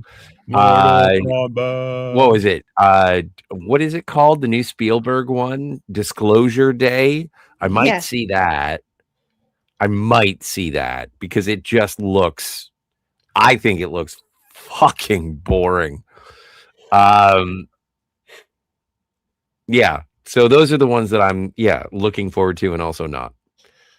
There's probably others, but like I've been 2 out of 3 so far this year have been like the only one movie that I saw the one movie that I saw this year that was like that's fun was Good Luck, Have Fun, Don't Die. And then I saw The Bride and it let me down. And then I saw Project Hail Mary and I was like, thanks for the cotton candy, you sappy lollipop. It was nothing like that for me. It was not a sappy lollipop for me. It was an incredible science fiction adventure that was. It was a science fiction adventure for sure. But I believed it. It was better than The Black Hole. I've never seen The Black Hole. Yeah, well, but I think it's wonderful. And when as soon as it's out on streaming, we're gonna review it. Of course, we have to, and I'll have to defend my anger. Yes, you have to defend your anger. At the often defend your anger, Scotty. You're just like not always. Sometimes I'm just angry. I said often, not always. Thank you, sir. You're welcome. Canadian Spider-Man says, "I have no fire. Thanks for freaking reminding me, Scotty and Jill." Sorry, bud. No fuego, no fuego. I'm cold. Today was super sunny with the sunroof open, doing 80 miles down Smallville from Superman 3, but it's windy. Wow. That's awesome, though, dude. You went to Smallville? That's rad. Yeah, he did. There were 15,000. 15,000. Jeez, 15,000. That's a lot. It's still a small town. Yeah, it was 1,500. That's a gas station and a coffee shop in the same spot. Oh, I didn't know that was the population of the city. I thought that was how many people attended the event. No, that's the population of the town. It's not a city at 15,000. That's a town. Yes, agreed. They probably have a grocery store, a bank, dentist. Master of My Domain movie. Oh yeah, a Seinfeld movie. Sure. Master of the House. Yeah, Hail Mary was a rare return of sci-fi instead of sci-fantasy, but the human part was a dumpster fire of PC crud, says Hoover. Really? I didn't see that. I didn't think it was PC at all. But I respect your opinion. No, I thought it was Mac. I don't see or that. at least Linux. But I thought it was. I thought it was a modern day remake of the Explorers, and I just thought it Kronos. was. I think Project Hail Mary is exceptional. It is at least in my top 20 movies forever. Like it is great. It's wonderful. I so wanted to like it. Who doesn't like it? The entire time I was comparing it to The Martian, and I was just like, The Martian is so much better. They're different movies. I understand that they're different movies. They come from the same author, and so comparison is warranted. Not really. It's more like The Martian he's alone. In this case, he is seeking new life and he finds it. Oh, he doesn't seek new life. But that's fine. I was also, you know I what? love I the was drunk and communication. stoned when I saw it, and so It's Darmok. It's amazing. whatever. I don't care. She has it on live chat. She can't see me, says Miss Sparkles. Everybody's saying this is the most uplifting movie in the world, and I'm just like, fuck it. I don't care. Yeah. It's the You were beast of probably in a Tanagra. bad mood that day. Ah. I don't like Ryan Gosling, says Lemon Pie. So Lemon Pie's probably on your side there. I've heard people don't like Ryan Gosling. I like Ryan Gosling. I liked him in Blade Runner 2049. I liked him in The Nice Guys. I liked him in La La Land. I enjoy him as a performer. I think he's good. I liked him in Drive. I liked him in The Big Short. The Big Short, he was really good. Yeah, no, I like Ryan Gosling. I think that's yeah. But yeah, no, I just didn't. There was something about it. There was something about it, and I'm gonna blame Lord and Miller. I think it. I think it, Fast and Loose. If this is true, Jason Love says Spidey is secretly a florist. I'm sure. Oh yes, I can see you. A Says florist? Spidey. Miss Sparkles, we can see you for sure. Thanks for being here. Yeah, Miss Sparkles. It's good to see Wasn't you. Kronos also says wasn't Gosling in the Blade sequel? I only saw No, that was Blade. The Blade Runner sequel, or does he mean the like Blade Blade Runner Wesley sequel. Yes. Snipes? That's- Well, that and could I be- was saw- thinking. I was thinking he was thinking of what's his name, Deadpool. Wesley Snipes. Oh, Ryan Reynolds. Yeah, Ryan Reynolds was in Blade Trinity. Yes, he was in the third one. Yeah. It was that running Only a joke for like judge decades that him and Wesley Snipes did not get along. It wasn't a joke. No one got along with. No, Wesley it was a Snipes. joke, and then they came out for Deadpool during Deadpool and Wolverine, said we were joking. Well- and we just kept it going. Well, okay, and so like just to qualify my position on certain things, how did everyone feel about Deadpool versus Wolverine? I mean, Deadpool It was and Wolverine, lovely. I loved I it. think I a 4 out of 5. I thought it was funny. It was great to see It was a that good time. see the two characters together, and I loved the whole sequence when he was jumping from universe to universe, trying to find a Wolverine to work with, and then you see comic accurate height Wolverine, which is Hugh Jackman, not even his forehead. Oh, yeah. reaching the top of the bar. The 5'1". Yeah. I like the ugly cavalry. dog. Only a judge can judge. Yeah, and he dog says, pool. hi, Jill. Yes, hello. Hello to you. Dogpool is actually played by like an award-winning British like dog that has won like the world's ugliest dog competition a couple years Really? in a row. Yeah, I didn't know that. That's funny. Max, Are you sure they didn't get second place? I don't. after Sydney runner-up. Sweeney? A runner-up in a beauty That's not competition. nice. No, Lady it's Deadpool. not nice. You get mad at people making fun of Rachel Zegler. Lady and then you do Deadpool that was to played by people. No, I Blake Lively's don't. wife. Yes, you do. You get mad all the time. I get mad all the Deadpool time, but was not two about of Rachel his Zegler. Mm. Max, what did you that think floating of Deadpool versus Wolverine? I have Yes. not seen it yet. I know what I'm Good talking for about. you. Avoid it like the plague. It's just a bunch of jangly keys for children who like using coloring books. Well, Yeah, I but am. I mean, I like coloring books. I am. Yeah, I going to know. take- I'll use color pencils though. I'm going to take And this. everything else we've talked about in like is so high class. I'm going to take this. Oh, I opportunity know. to I'm say offended Good night. people now because I don't like something. No, you're good. You can have your own. I don't care. I I enjoyed know. I'm it. just funning around. I'm just poking. Yeah. I'm just poking. So I worked I'm just- the Why am I a summer. florist? The summer. Yes, that- I didn't know. Because you haven't I- trimmed lately.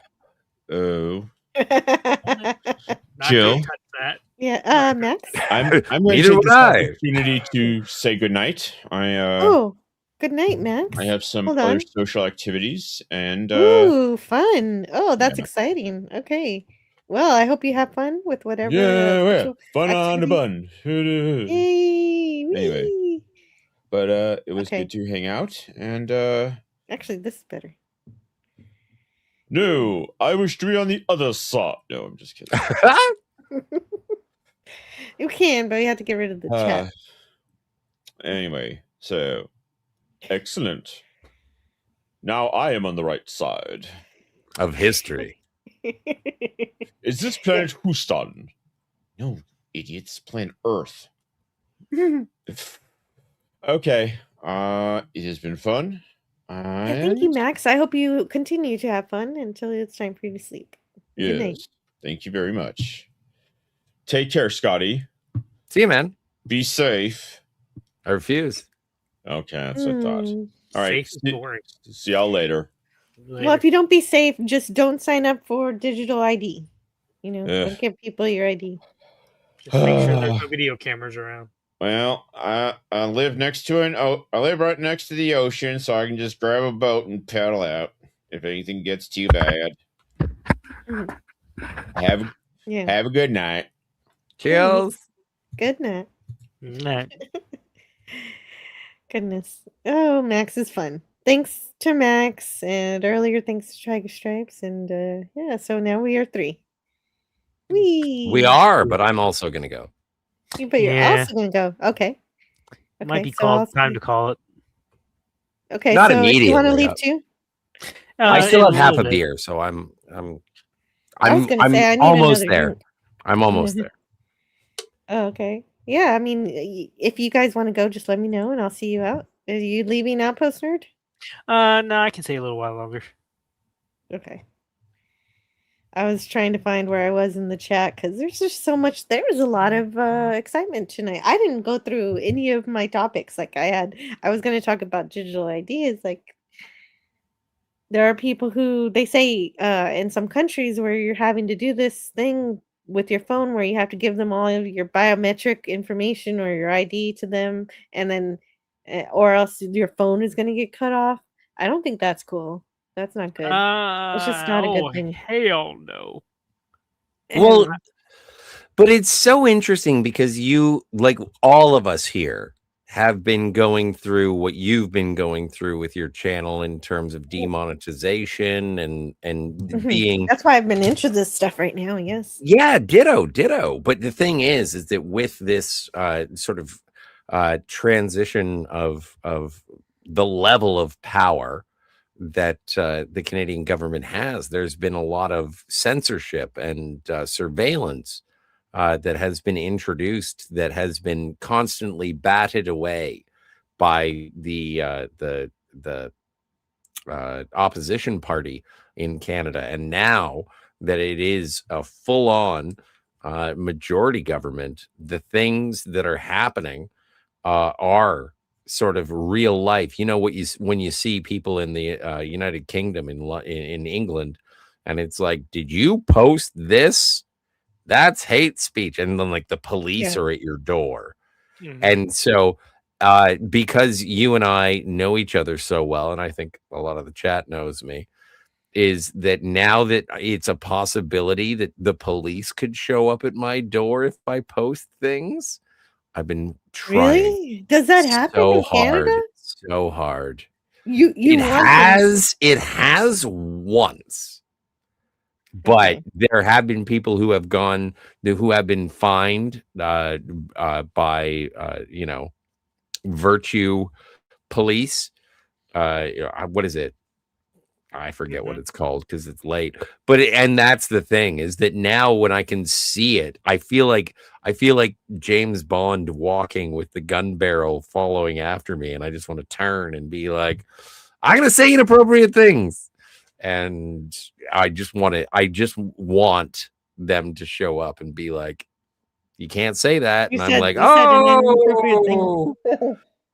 It's true. I do live in an oppressive regime. I'm not allowed to say things. So, wouldn't you not want to get that knock on the door? I would much rather be. I would much rather be a person who is dragged away for saying what I think is funny or incisive or a warning to other people. I would much rather just be like, "Where'd Scott go?"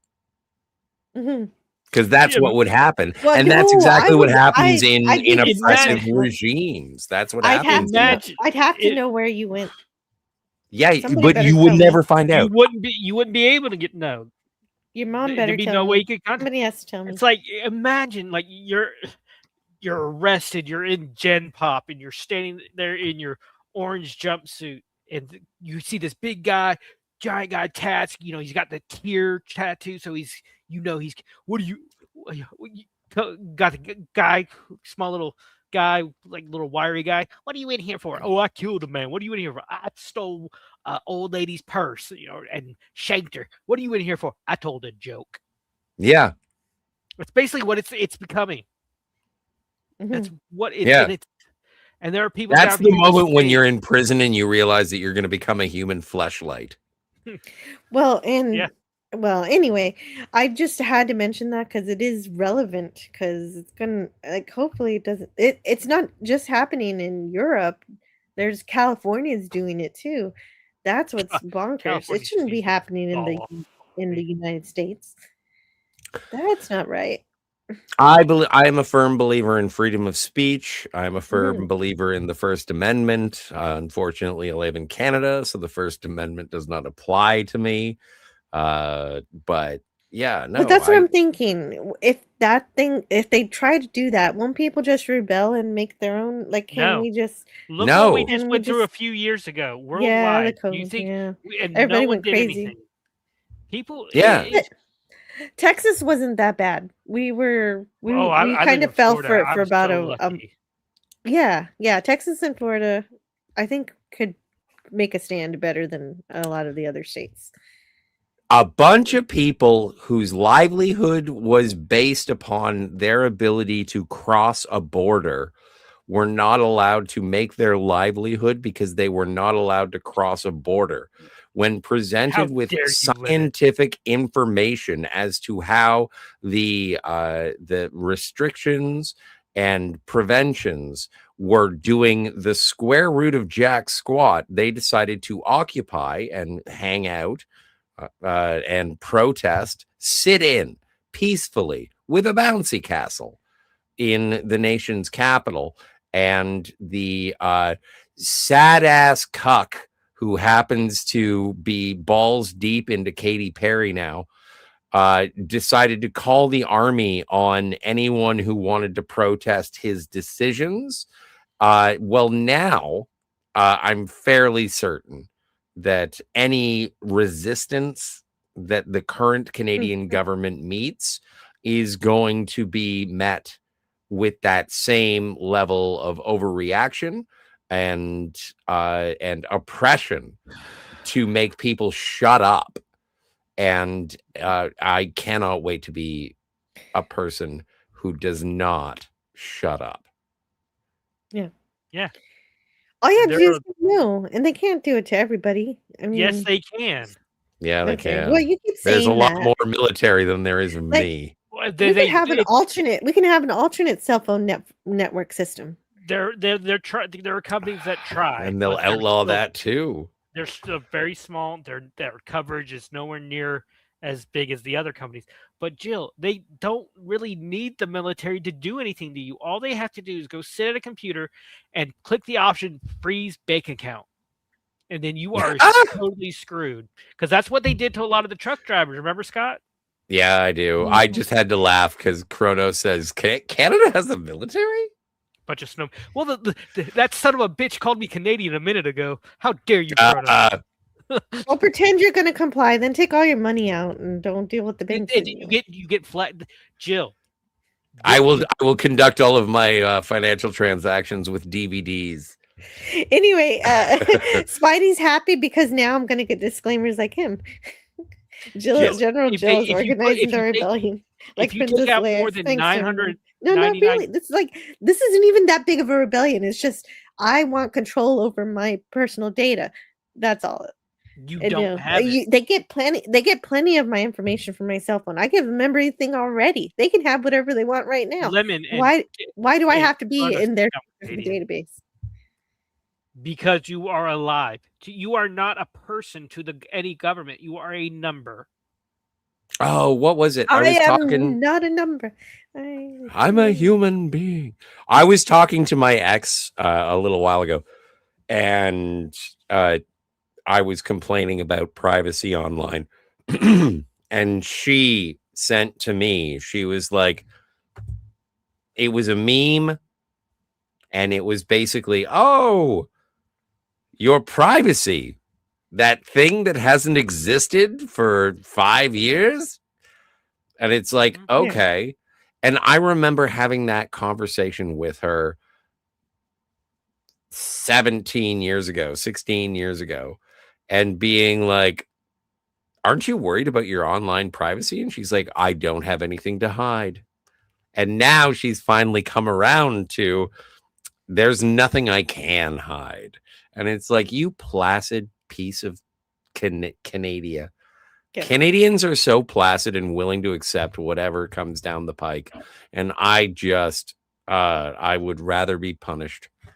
I would rather be punished and disappeared than have to deal with being like, oh yeah, this is a good idea. I want cheese and gravy on French fries. Sorry to all the people who like poutine. I think that's why you're fat. poutine? I think it's why you're fat. I was talking to a friend yesterday. I've never had poutine. Not you. I just mean that when people ask themselves, it's like, oh, I work out, I walk, I eat healthy. Sometimes I have some poutine. And it's like, yeah, saddlebags. Use that insult. Gavin Blackburn says, I remember the days when you could enter forums without logging in. Oh, yeah, I remember that. You just type in the username you want to use. Yeah, when I was a kid, I never logged into anything. I just went into chat boxes and weird people tried to talk to me. Oh, things And haven't that's changed. how we met. Hot fries with cheese curds melted by super hot gravy. Canadian Spider-Man wants people who who are not Canadian to know what poutine is. Yeah, you can't spell poutine without poo. And I know you want to leave soon, but I need to step away for just a minute. And I'll be right back as soon as I can. All right. Well, as soon as you return, I don't know where she left off with the chat, so we don't even really have to. Yeah. Poutine. Pardon me. Poutine. I want to try it at least once. It's all like it's one of those. Oh, things sure. I want to try once. Try it. It is tasty, but it's one of those things where it's like, oh, okay. It's like I've known too many people who were like, do you want to go get some poutine? And I've been like, do you want to buy 2 tickets on an airplane? It's like I went to New Orleans to help my cousin move a couple of years ago one summer, and I'm like, okay, I'll help, but the one thing we got to do is I got to try beignets. I want real New Orleans beignets. They're like, oh yeah, and I want to go to Cafe Du Monde. It's a real famous cafe in the French Quarter. And my cousin's husband was like, no, you don't want to go there. It's dirty. It's not good. I'll take you to a place that it's really good. And I'm like, I don't care if it's good or not. I just want to go there so I can say I went. It's that kind of thing. And yeah. Well, it's kind of like I want to go to New York City so I can get a decent slice of pizza. I want to go to New York so I can get a decent hot dog. I want to go to London so I can get a decent pint. And I want to go to New Orleans so I can get a decent, set of beads. I went to New York in '98 on a school trip, and we went to Chinatown and actually had like a real Chinese Chinatown restaurant meal, and they would literally and you see in the movies hang up the fried duck in the windows. I'm like, holy crap, they actually do that, and it was one of the best meals I ever had. It was so funny though. We're told when we're getting on the ferry to go over to the Statue of Liberty. Our tour guide tells us, he says, now when you go up there, when you get on the boat, it's going to be crowded. We're going to be just shoulder to shoulder. I want y'all all to go to the very top, get in the corner, and just huddle there. So a few minutes later, he comes up, walking up the steps to the top of the ferry, and he just starts laughing. Scotty, there's not a single soul on this boat but us. But we all went to the corner and huddled together like he told us to. Mm. And he just started laughing his ass off at all these rednecks from the South being so stupid. But I regret not going to the top of the Statue of Liberty because now you can't do that. Oh, no. I went there. I went up to the crown when I was a kid. That's just the patriarchy that are making sure that Lady Liberty is constantly empty-headed. Oh. Bad joke. But I went to Washington, D.C., and honestly, I went to a couple of restaurants, and it was like, so this is generic restaurant. There is no Washington, D.C. food. Mm-hmm. So. Interesting. I think I just had hamburgers the whole time. I was happy to have American hamburgers. I went there I did too. It's just. And, I was 12 when I went to DC in New York. It was amazing going to all the Smithsonians that we could. Had a friend, we saw the Hope Diamond, and she got too close to the display case, the diamond display, and set off the alarms. Wow, so that's fun. Yeah, we saw that too. We didn't do that. Out.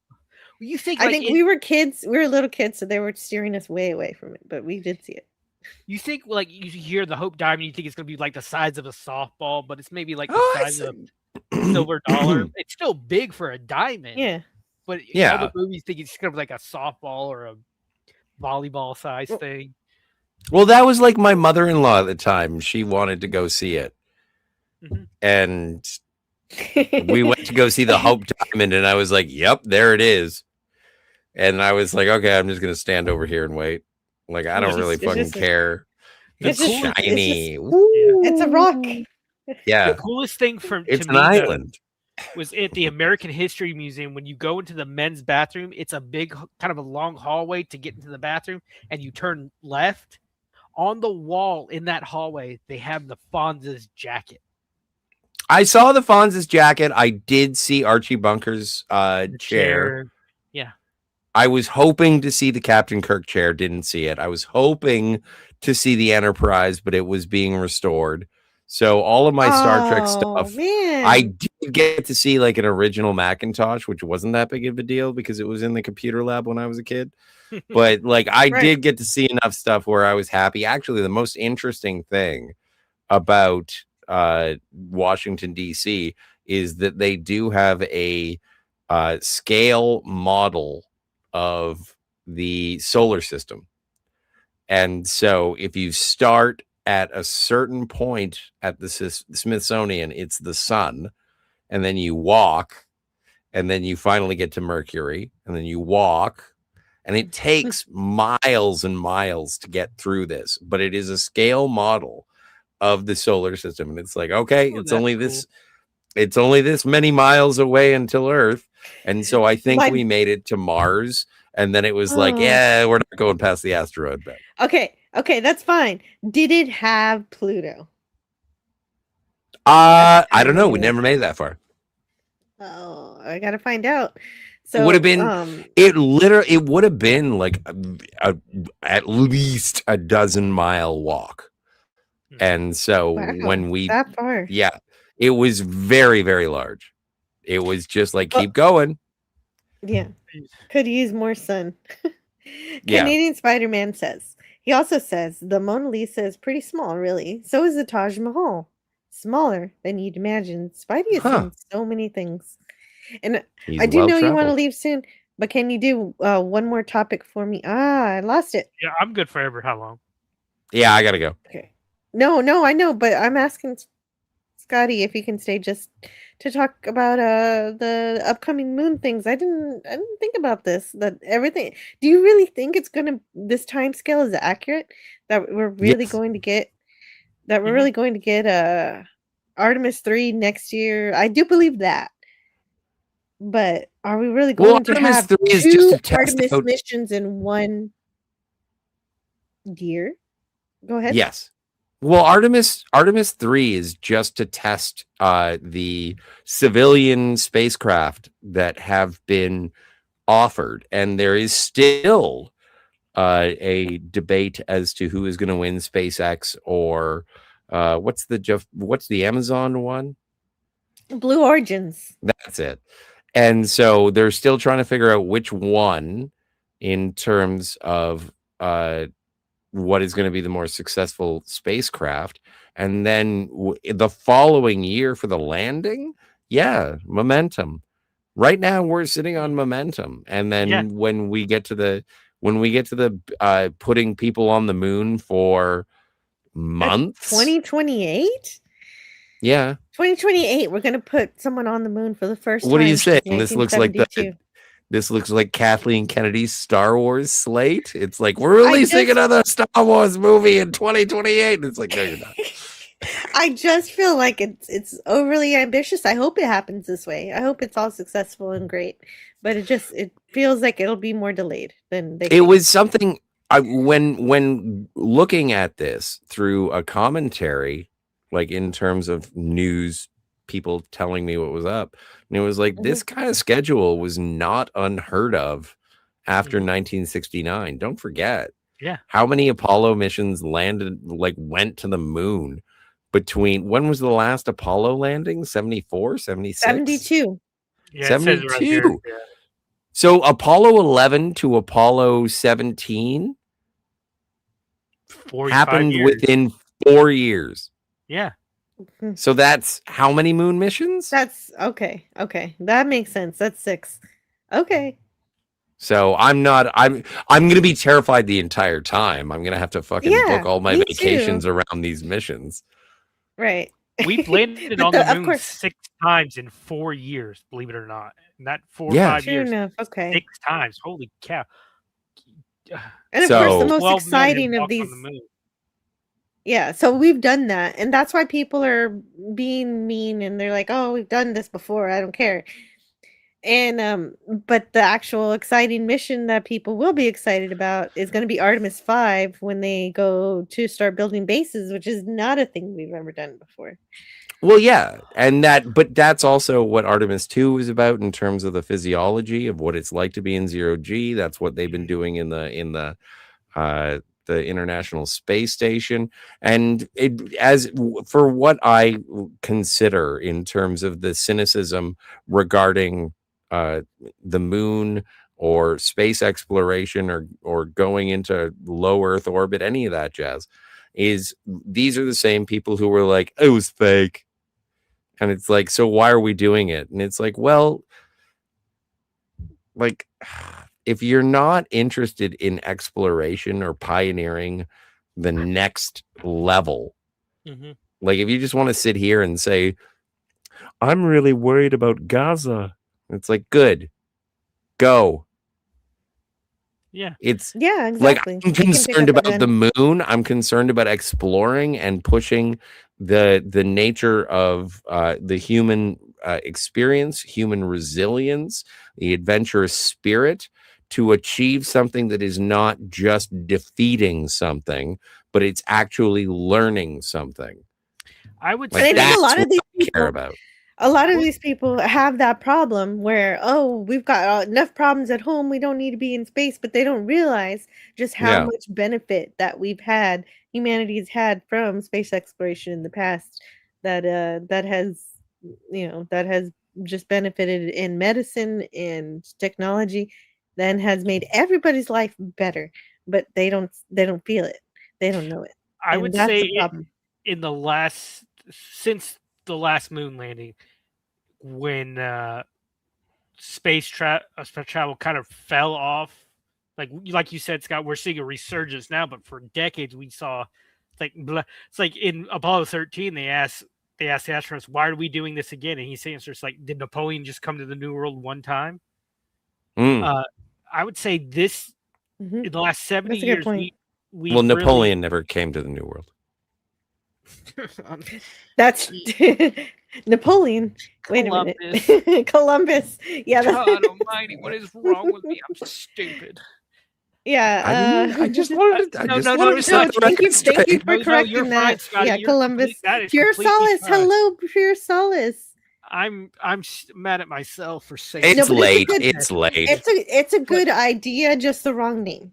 I would say in the Okay. past 70 years, that's the first time in world history that we haven't explored everywhere. We don't really have anything left on Earth to explore except the deep oceans, and we saw what happened to that a few summers ago when. Yeah, but James Cameron's been doing a great job. But it's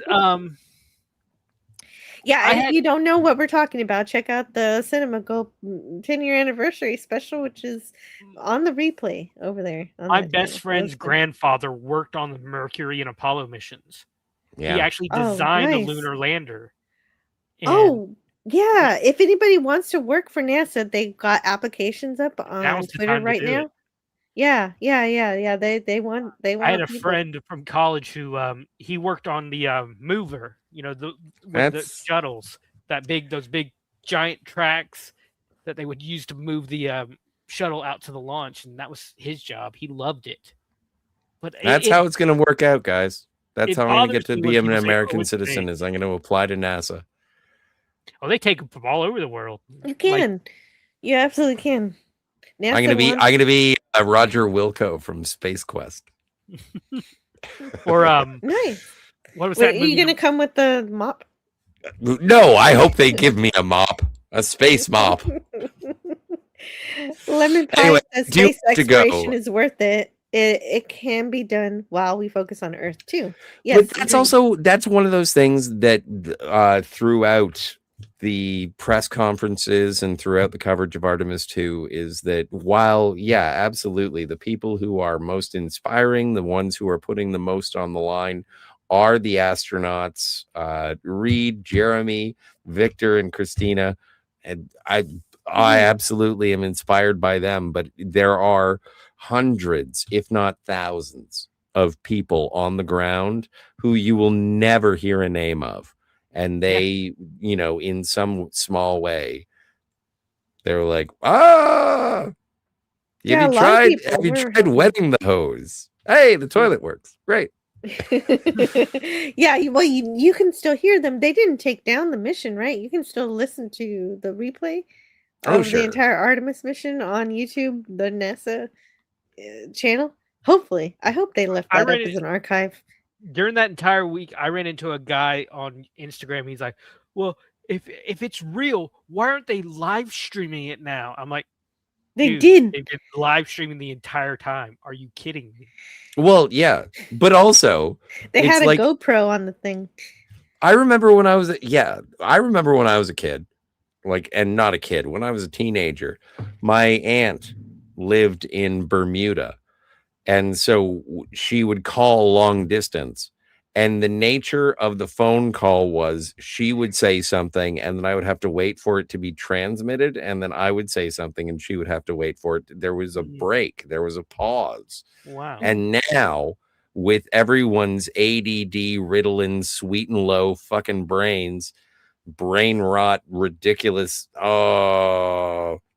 angry, yelling at cotton candy, sweet and low. It's just so can't I see it? Why isn't it a live stream? Why isn't it a live stream? I want to see it. I want to see it. I want to see it. And it's like you don't always get what you want, in the immortal words of the Rolling Stones.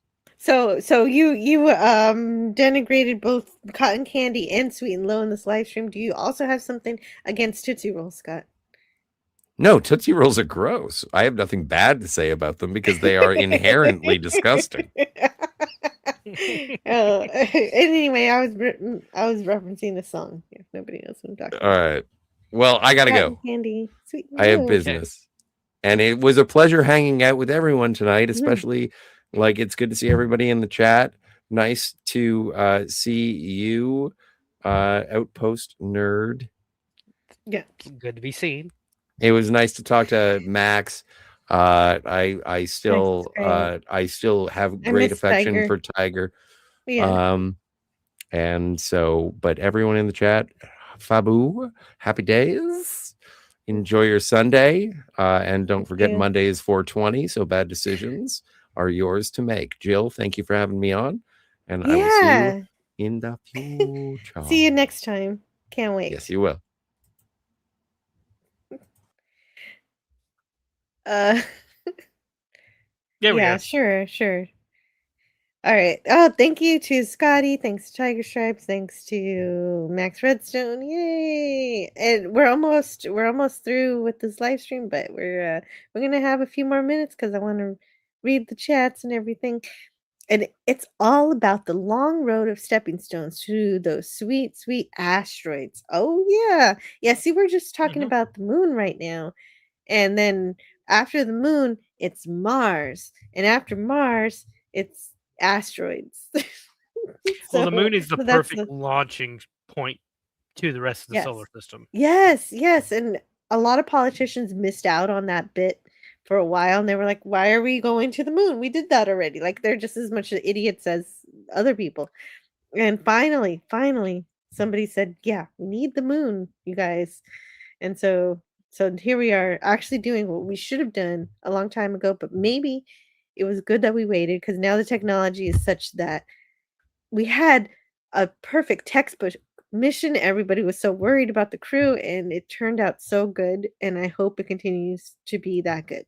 Well, Jill, do you realize there's more computing power in a electronic greeting card than there was to get us to the moon in '69? Yes, I've always heard people always say a Casio watch, but yeah, a greeting card works too. It's amazing what they did. I have some friends that they don't believe we went. They're like, "Well, what about that radiation belt? We have radiation shielding." Yeah, there's what about radiation. the flag waving? The flag was not a regular flag; it was a T shape. It was almost like an L shape. The top of the flag to get it to furl out like that. It was another bar that went. You had the post, and then it was another bar that went out to drape it. We went to the moon. We did, of course we went to the moon. How else did we get the mirror on there? We can actually see physical evidence that we were there. Lemon Pie says, "Bye, Scotty, you rock." Yeah, no, I know. I have this conversation with my mom sometimes. She doesn't think we went. She watches the TikToks, and I'm just like, "Mom, why do you watch the TikTok?" That's terrible. So yes, we landed on the moon. Only a judge can judge. I can guarantee it. That was part of the recent mission too, was actually as they were circling the moon, they were looking at spots to land for the next mission. Nice. Or the next Did they find missions. a good one? Or did they find like maybe a subset of good ones and then everybody else can figure it out? They were looking for places for like the moon base, which I'm wondering how they're going to get over the low gravity, because that's an issue. Even in the week that the astronauts spent on Artemis, you could tell when they got. I watched them get off out of the helicopters on the boats, and they were a little degraded, I guess you could say. Well, woozy. Well, I mean, come on, they were having to deal with the gravity and all that. Yeah, they lost a lot of muscle mass.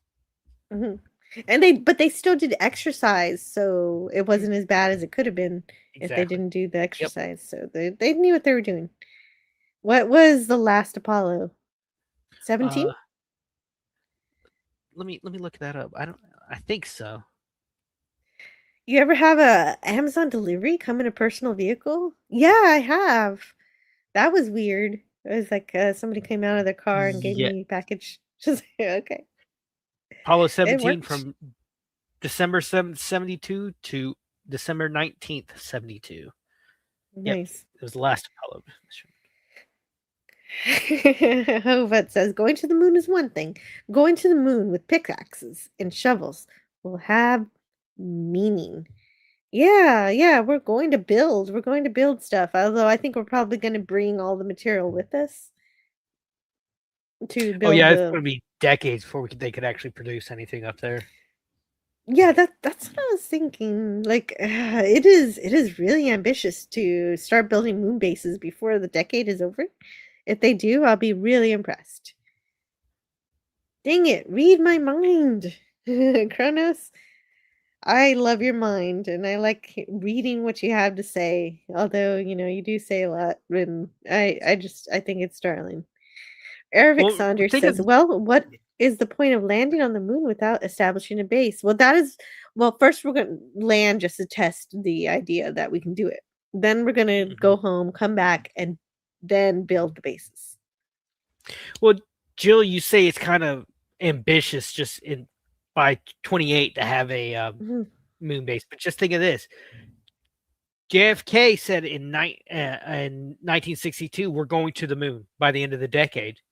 And look what, in 7 years, It we were happened. able to get to the moon. Yeah. So it's not impossible. Here's the race. And is it going to be just us? Is anybody else going to get in on this? We'll see. That would be exciting. Remember, one of the astronauts recently was Canadian. True. Yeah. Well, I mean, I think that would be great if we include more people. I think other people want to have a moon base too, and I think they're in talks to do that. And I think it'll be such a unifying thing for the world when we're in such turmoil and war and everything. But then we just say, hey, don't we want to achieve something together? And that could be a thing where we actually work with Russia instead of being so, yeah. So, like, I know that there's bad things happening with the Russia and the Ukraine and all the other places, but shouldn't there be something that we come together about? That is a good thing. I hope so. Venus is hot. Yeah, we can't land on Venus, Cronus. We'll blow up like we stepped into a microwave. Or worse. Combust. I don't know about the moons of Venus, if there are any. Well, there are no moons on Venus. So I think you knew that, Kronos. But on Jupiter, there are a lot of moons that are potentially there might be a potential that we could visit Titan or Europa. And so there's some fun possibilities on the moons of Jupiter. See, the problem with getting to Jupiter is getting past the asteroids. That's the biggest issue. Yeah, because Jupiter is a lovely planet. It's my favorite planet because it protects Earth from the asteroids.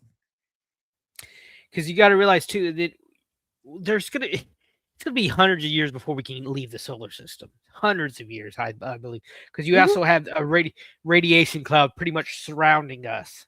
Yeah, I'm not thinking about leaving the solar system yet because we're not there yet. I'm just happy that we can finally explore our backyard again. Yeah. It's all about the long road of stepping stones to those sweet, sweet asteroids. Oh, I read that one before, but it's true. That is part of it. It's in For All Mankind. Have you watched that show? I think so. Is that what are you doing during the day? Do you work during the day? I watch movies a lot. It was that was the Apollo mission one, right? Yeah. Okay. Oh, you haven't Yes, seen I For All remember. Mankind. Okay. Because it's on season 5 and I'm reviewing it on Tuesdays. But if you ever want to catch up and join us, we're going to be doing it up until June. But it's No, up I to you. have not seen this one. If we're going to start exploring outside the solar system, we better invent disruptors and pulse wave cannons. Oh, okay, that must be what outside Outpost Nerd was talking about. Because we're not quite there they don't yet. have them already. Now you never know. Yeah. Usually, tech for the public is usually about 10 like between 5 and 10 years older than what the actual state of the art is, because it'll be a long time before they tell us they have that kind of stuff.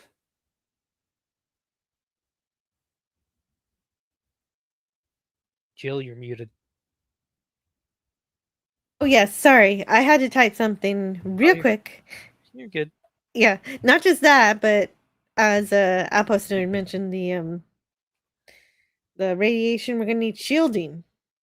So we need Star Trek technology to leave the solar system, not necessarily warp, because we could do generational ships to reach stars. But yeah, we definitely need shielding and deflectors, and why not have some phasers too?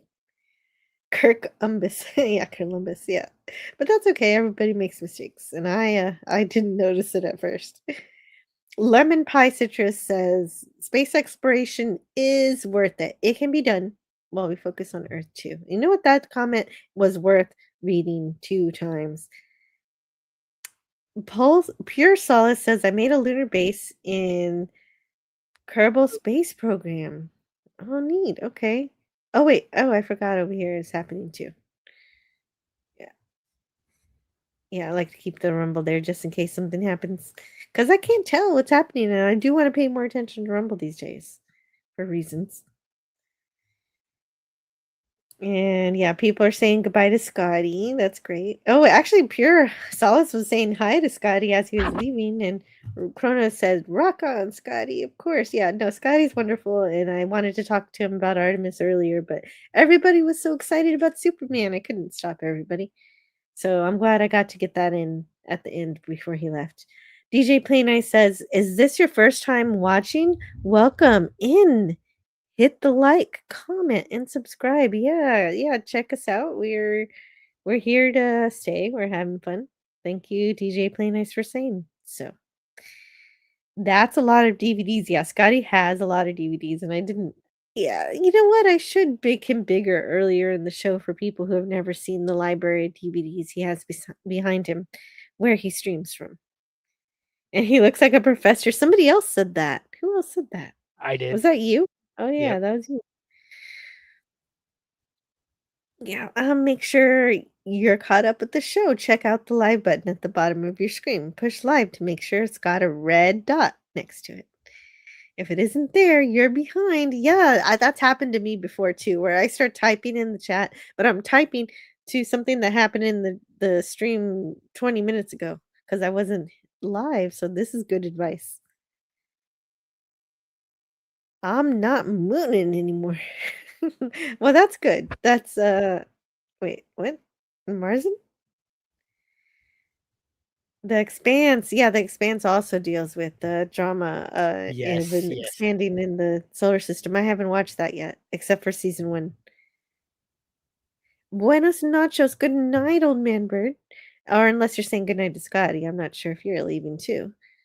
Good nachos? Yes, he is saying good nachos. He does mean buenos noches, and he does know it because he does have a wife who speaks Spanish. So he does know Spanish, but it's like a joke to say buenos noches. Yeah. I like the dark side of the moon. Sure. Okay. And well, he's talking about the Pink Floyd album, of course. Oh, okay. It confuses people because it's really That's the far side of the moon, but the dark side of the moon is an album by Pink Floyd. yeah, I remember that now. Yeah, if you could play the dark side of the moon to the Wizard of Oz and up to a point, and it follows the movie perfectly. Apparently, I still haven't tried that though. Uvid says the muscle atrophy is easier to fight with high weight and fewer reps. Artemis didn't really have room for a proper fit center, and still they had a bigger space than all the other ships ever had before that went out to the moon. Wish you were here, and animals are arguably better, says DJ Play Nice to Kronos, because DJ Play Nice is a music expert. Can we send AI to go build the moon base? Not quite, because we haven't put the AI in a robot yet. I'm not sure it's ready for that. I think that would be terrifying. I would like to live long enough to see a moon base. Me too. I think you Well, I will. hope I you think you will, Kronos. yeah, I hope you live longer than 4 years. I know it's gonna happen before the end of the 2, decade, 3, apparently. yeah. That's exciting. There are school children claiming that the original moon landing was CGI. What, Alexander? Why? Oh There are school kids no. who can't even write their own names. I know because I worked with them. That's I don't sad. Good. Kids are stupid today. Mm, And the teachers not are mine. well, the teachers are horrible. I've worked the past 3 or 4 years, between 3 and 4 years in the school systems, and they are awful. Mhm. All right. Yeah, show them the moon buggy kicking up dust. They couldn't CGI weak gravity then. Oh yeah, that's true. Yeah. Well, I mean, there's just so many ways to debunk people who think that we didn't go to the moon. It's just ridiculous. Russians are cool. They're one of those civilizational countries. Yeah, there's somebody we should work with, and if there's problems, we work against those problems, and we hopefully the Ukraine is okay and everything. Everybody is happy again soon. Like China and Egypt. I don't care about the blockers. Don't explore my backyard. No, I won't. Well, I won't, not unless you have oil in your backyard, Cronus. Those in power don't want the kids to know history. Wow. That's not good. And oh, Jamie's still here. What does that tell you?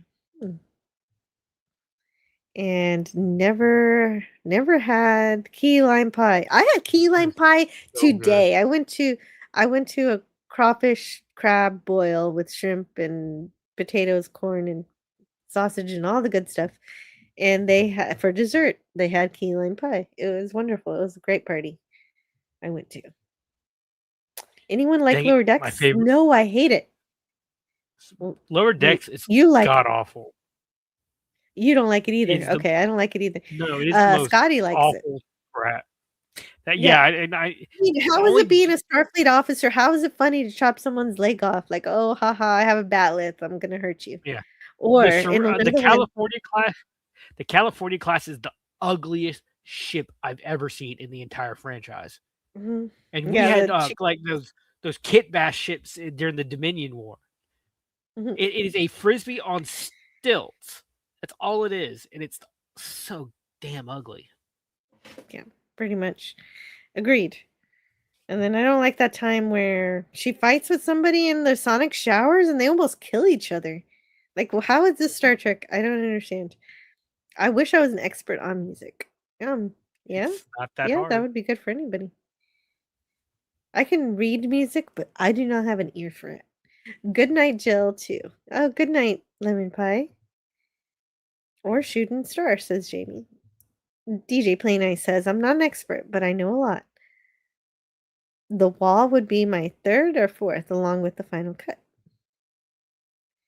There is an AI 3D concrete printing company developing the rig to print housing on the moon and Mars in West Texas. Nice. That's thinking ahead. I like that. That is cool. Yeah, right now, space industry, if you don't know what to do with the rest of your career, it might be something you might think about. It's coming up. Russia is awful. They do little but terrorize their neighbors and oppress their own citizens. Well, Lemon Pie. I always like to hope that people can be better. Maybe they can learn from their mistakes and do better. I like the Lower Decks soundtrack, says Ervik Saunders. And Kronos likes when they argue. I see, that's what I don't like. But anyway. Okay, name a favorite song. My favorite song? From what? Oh, like from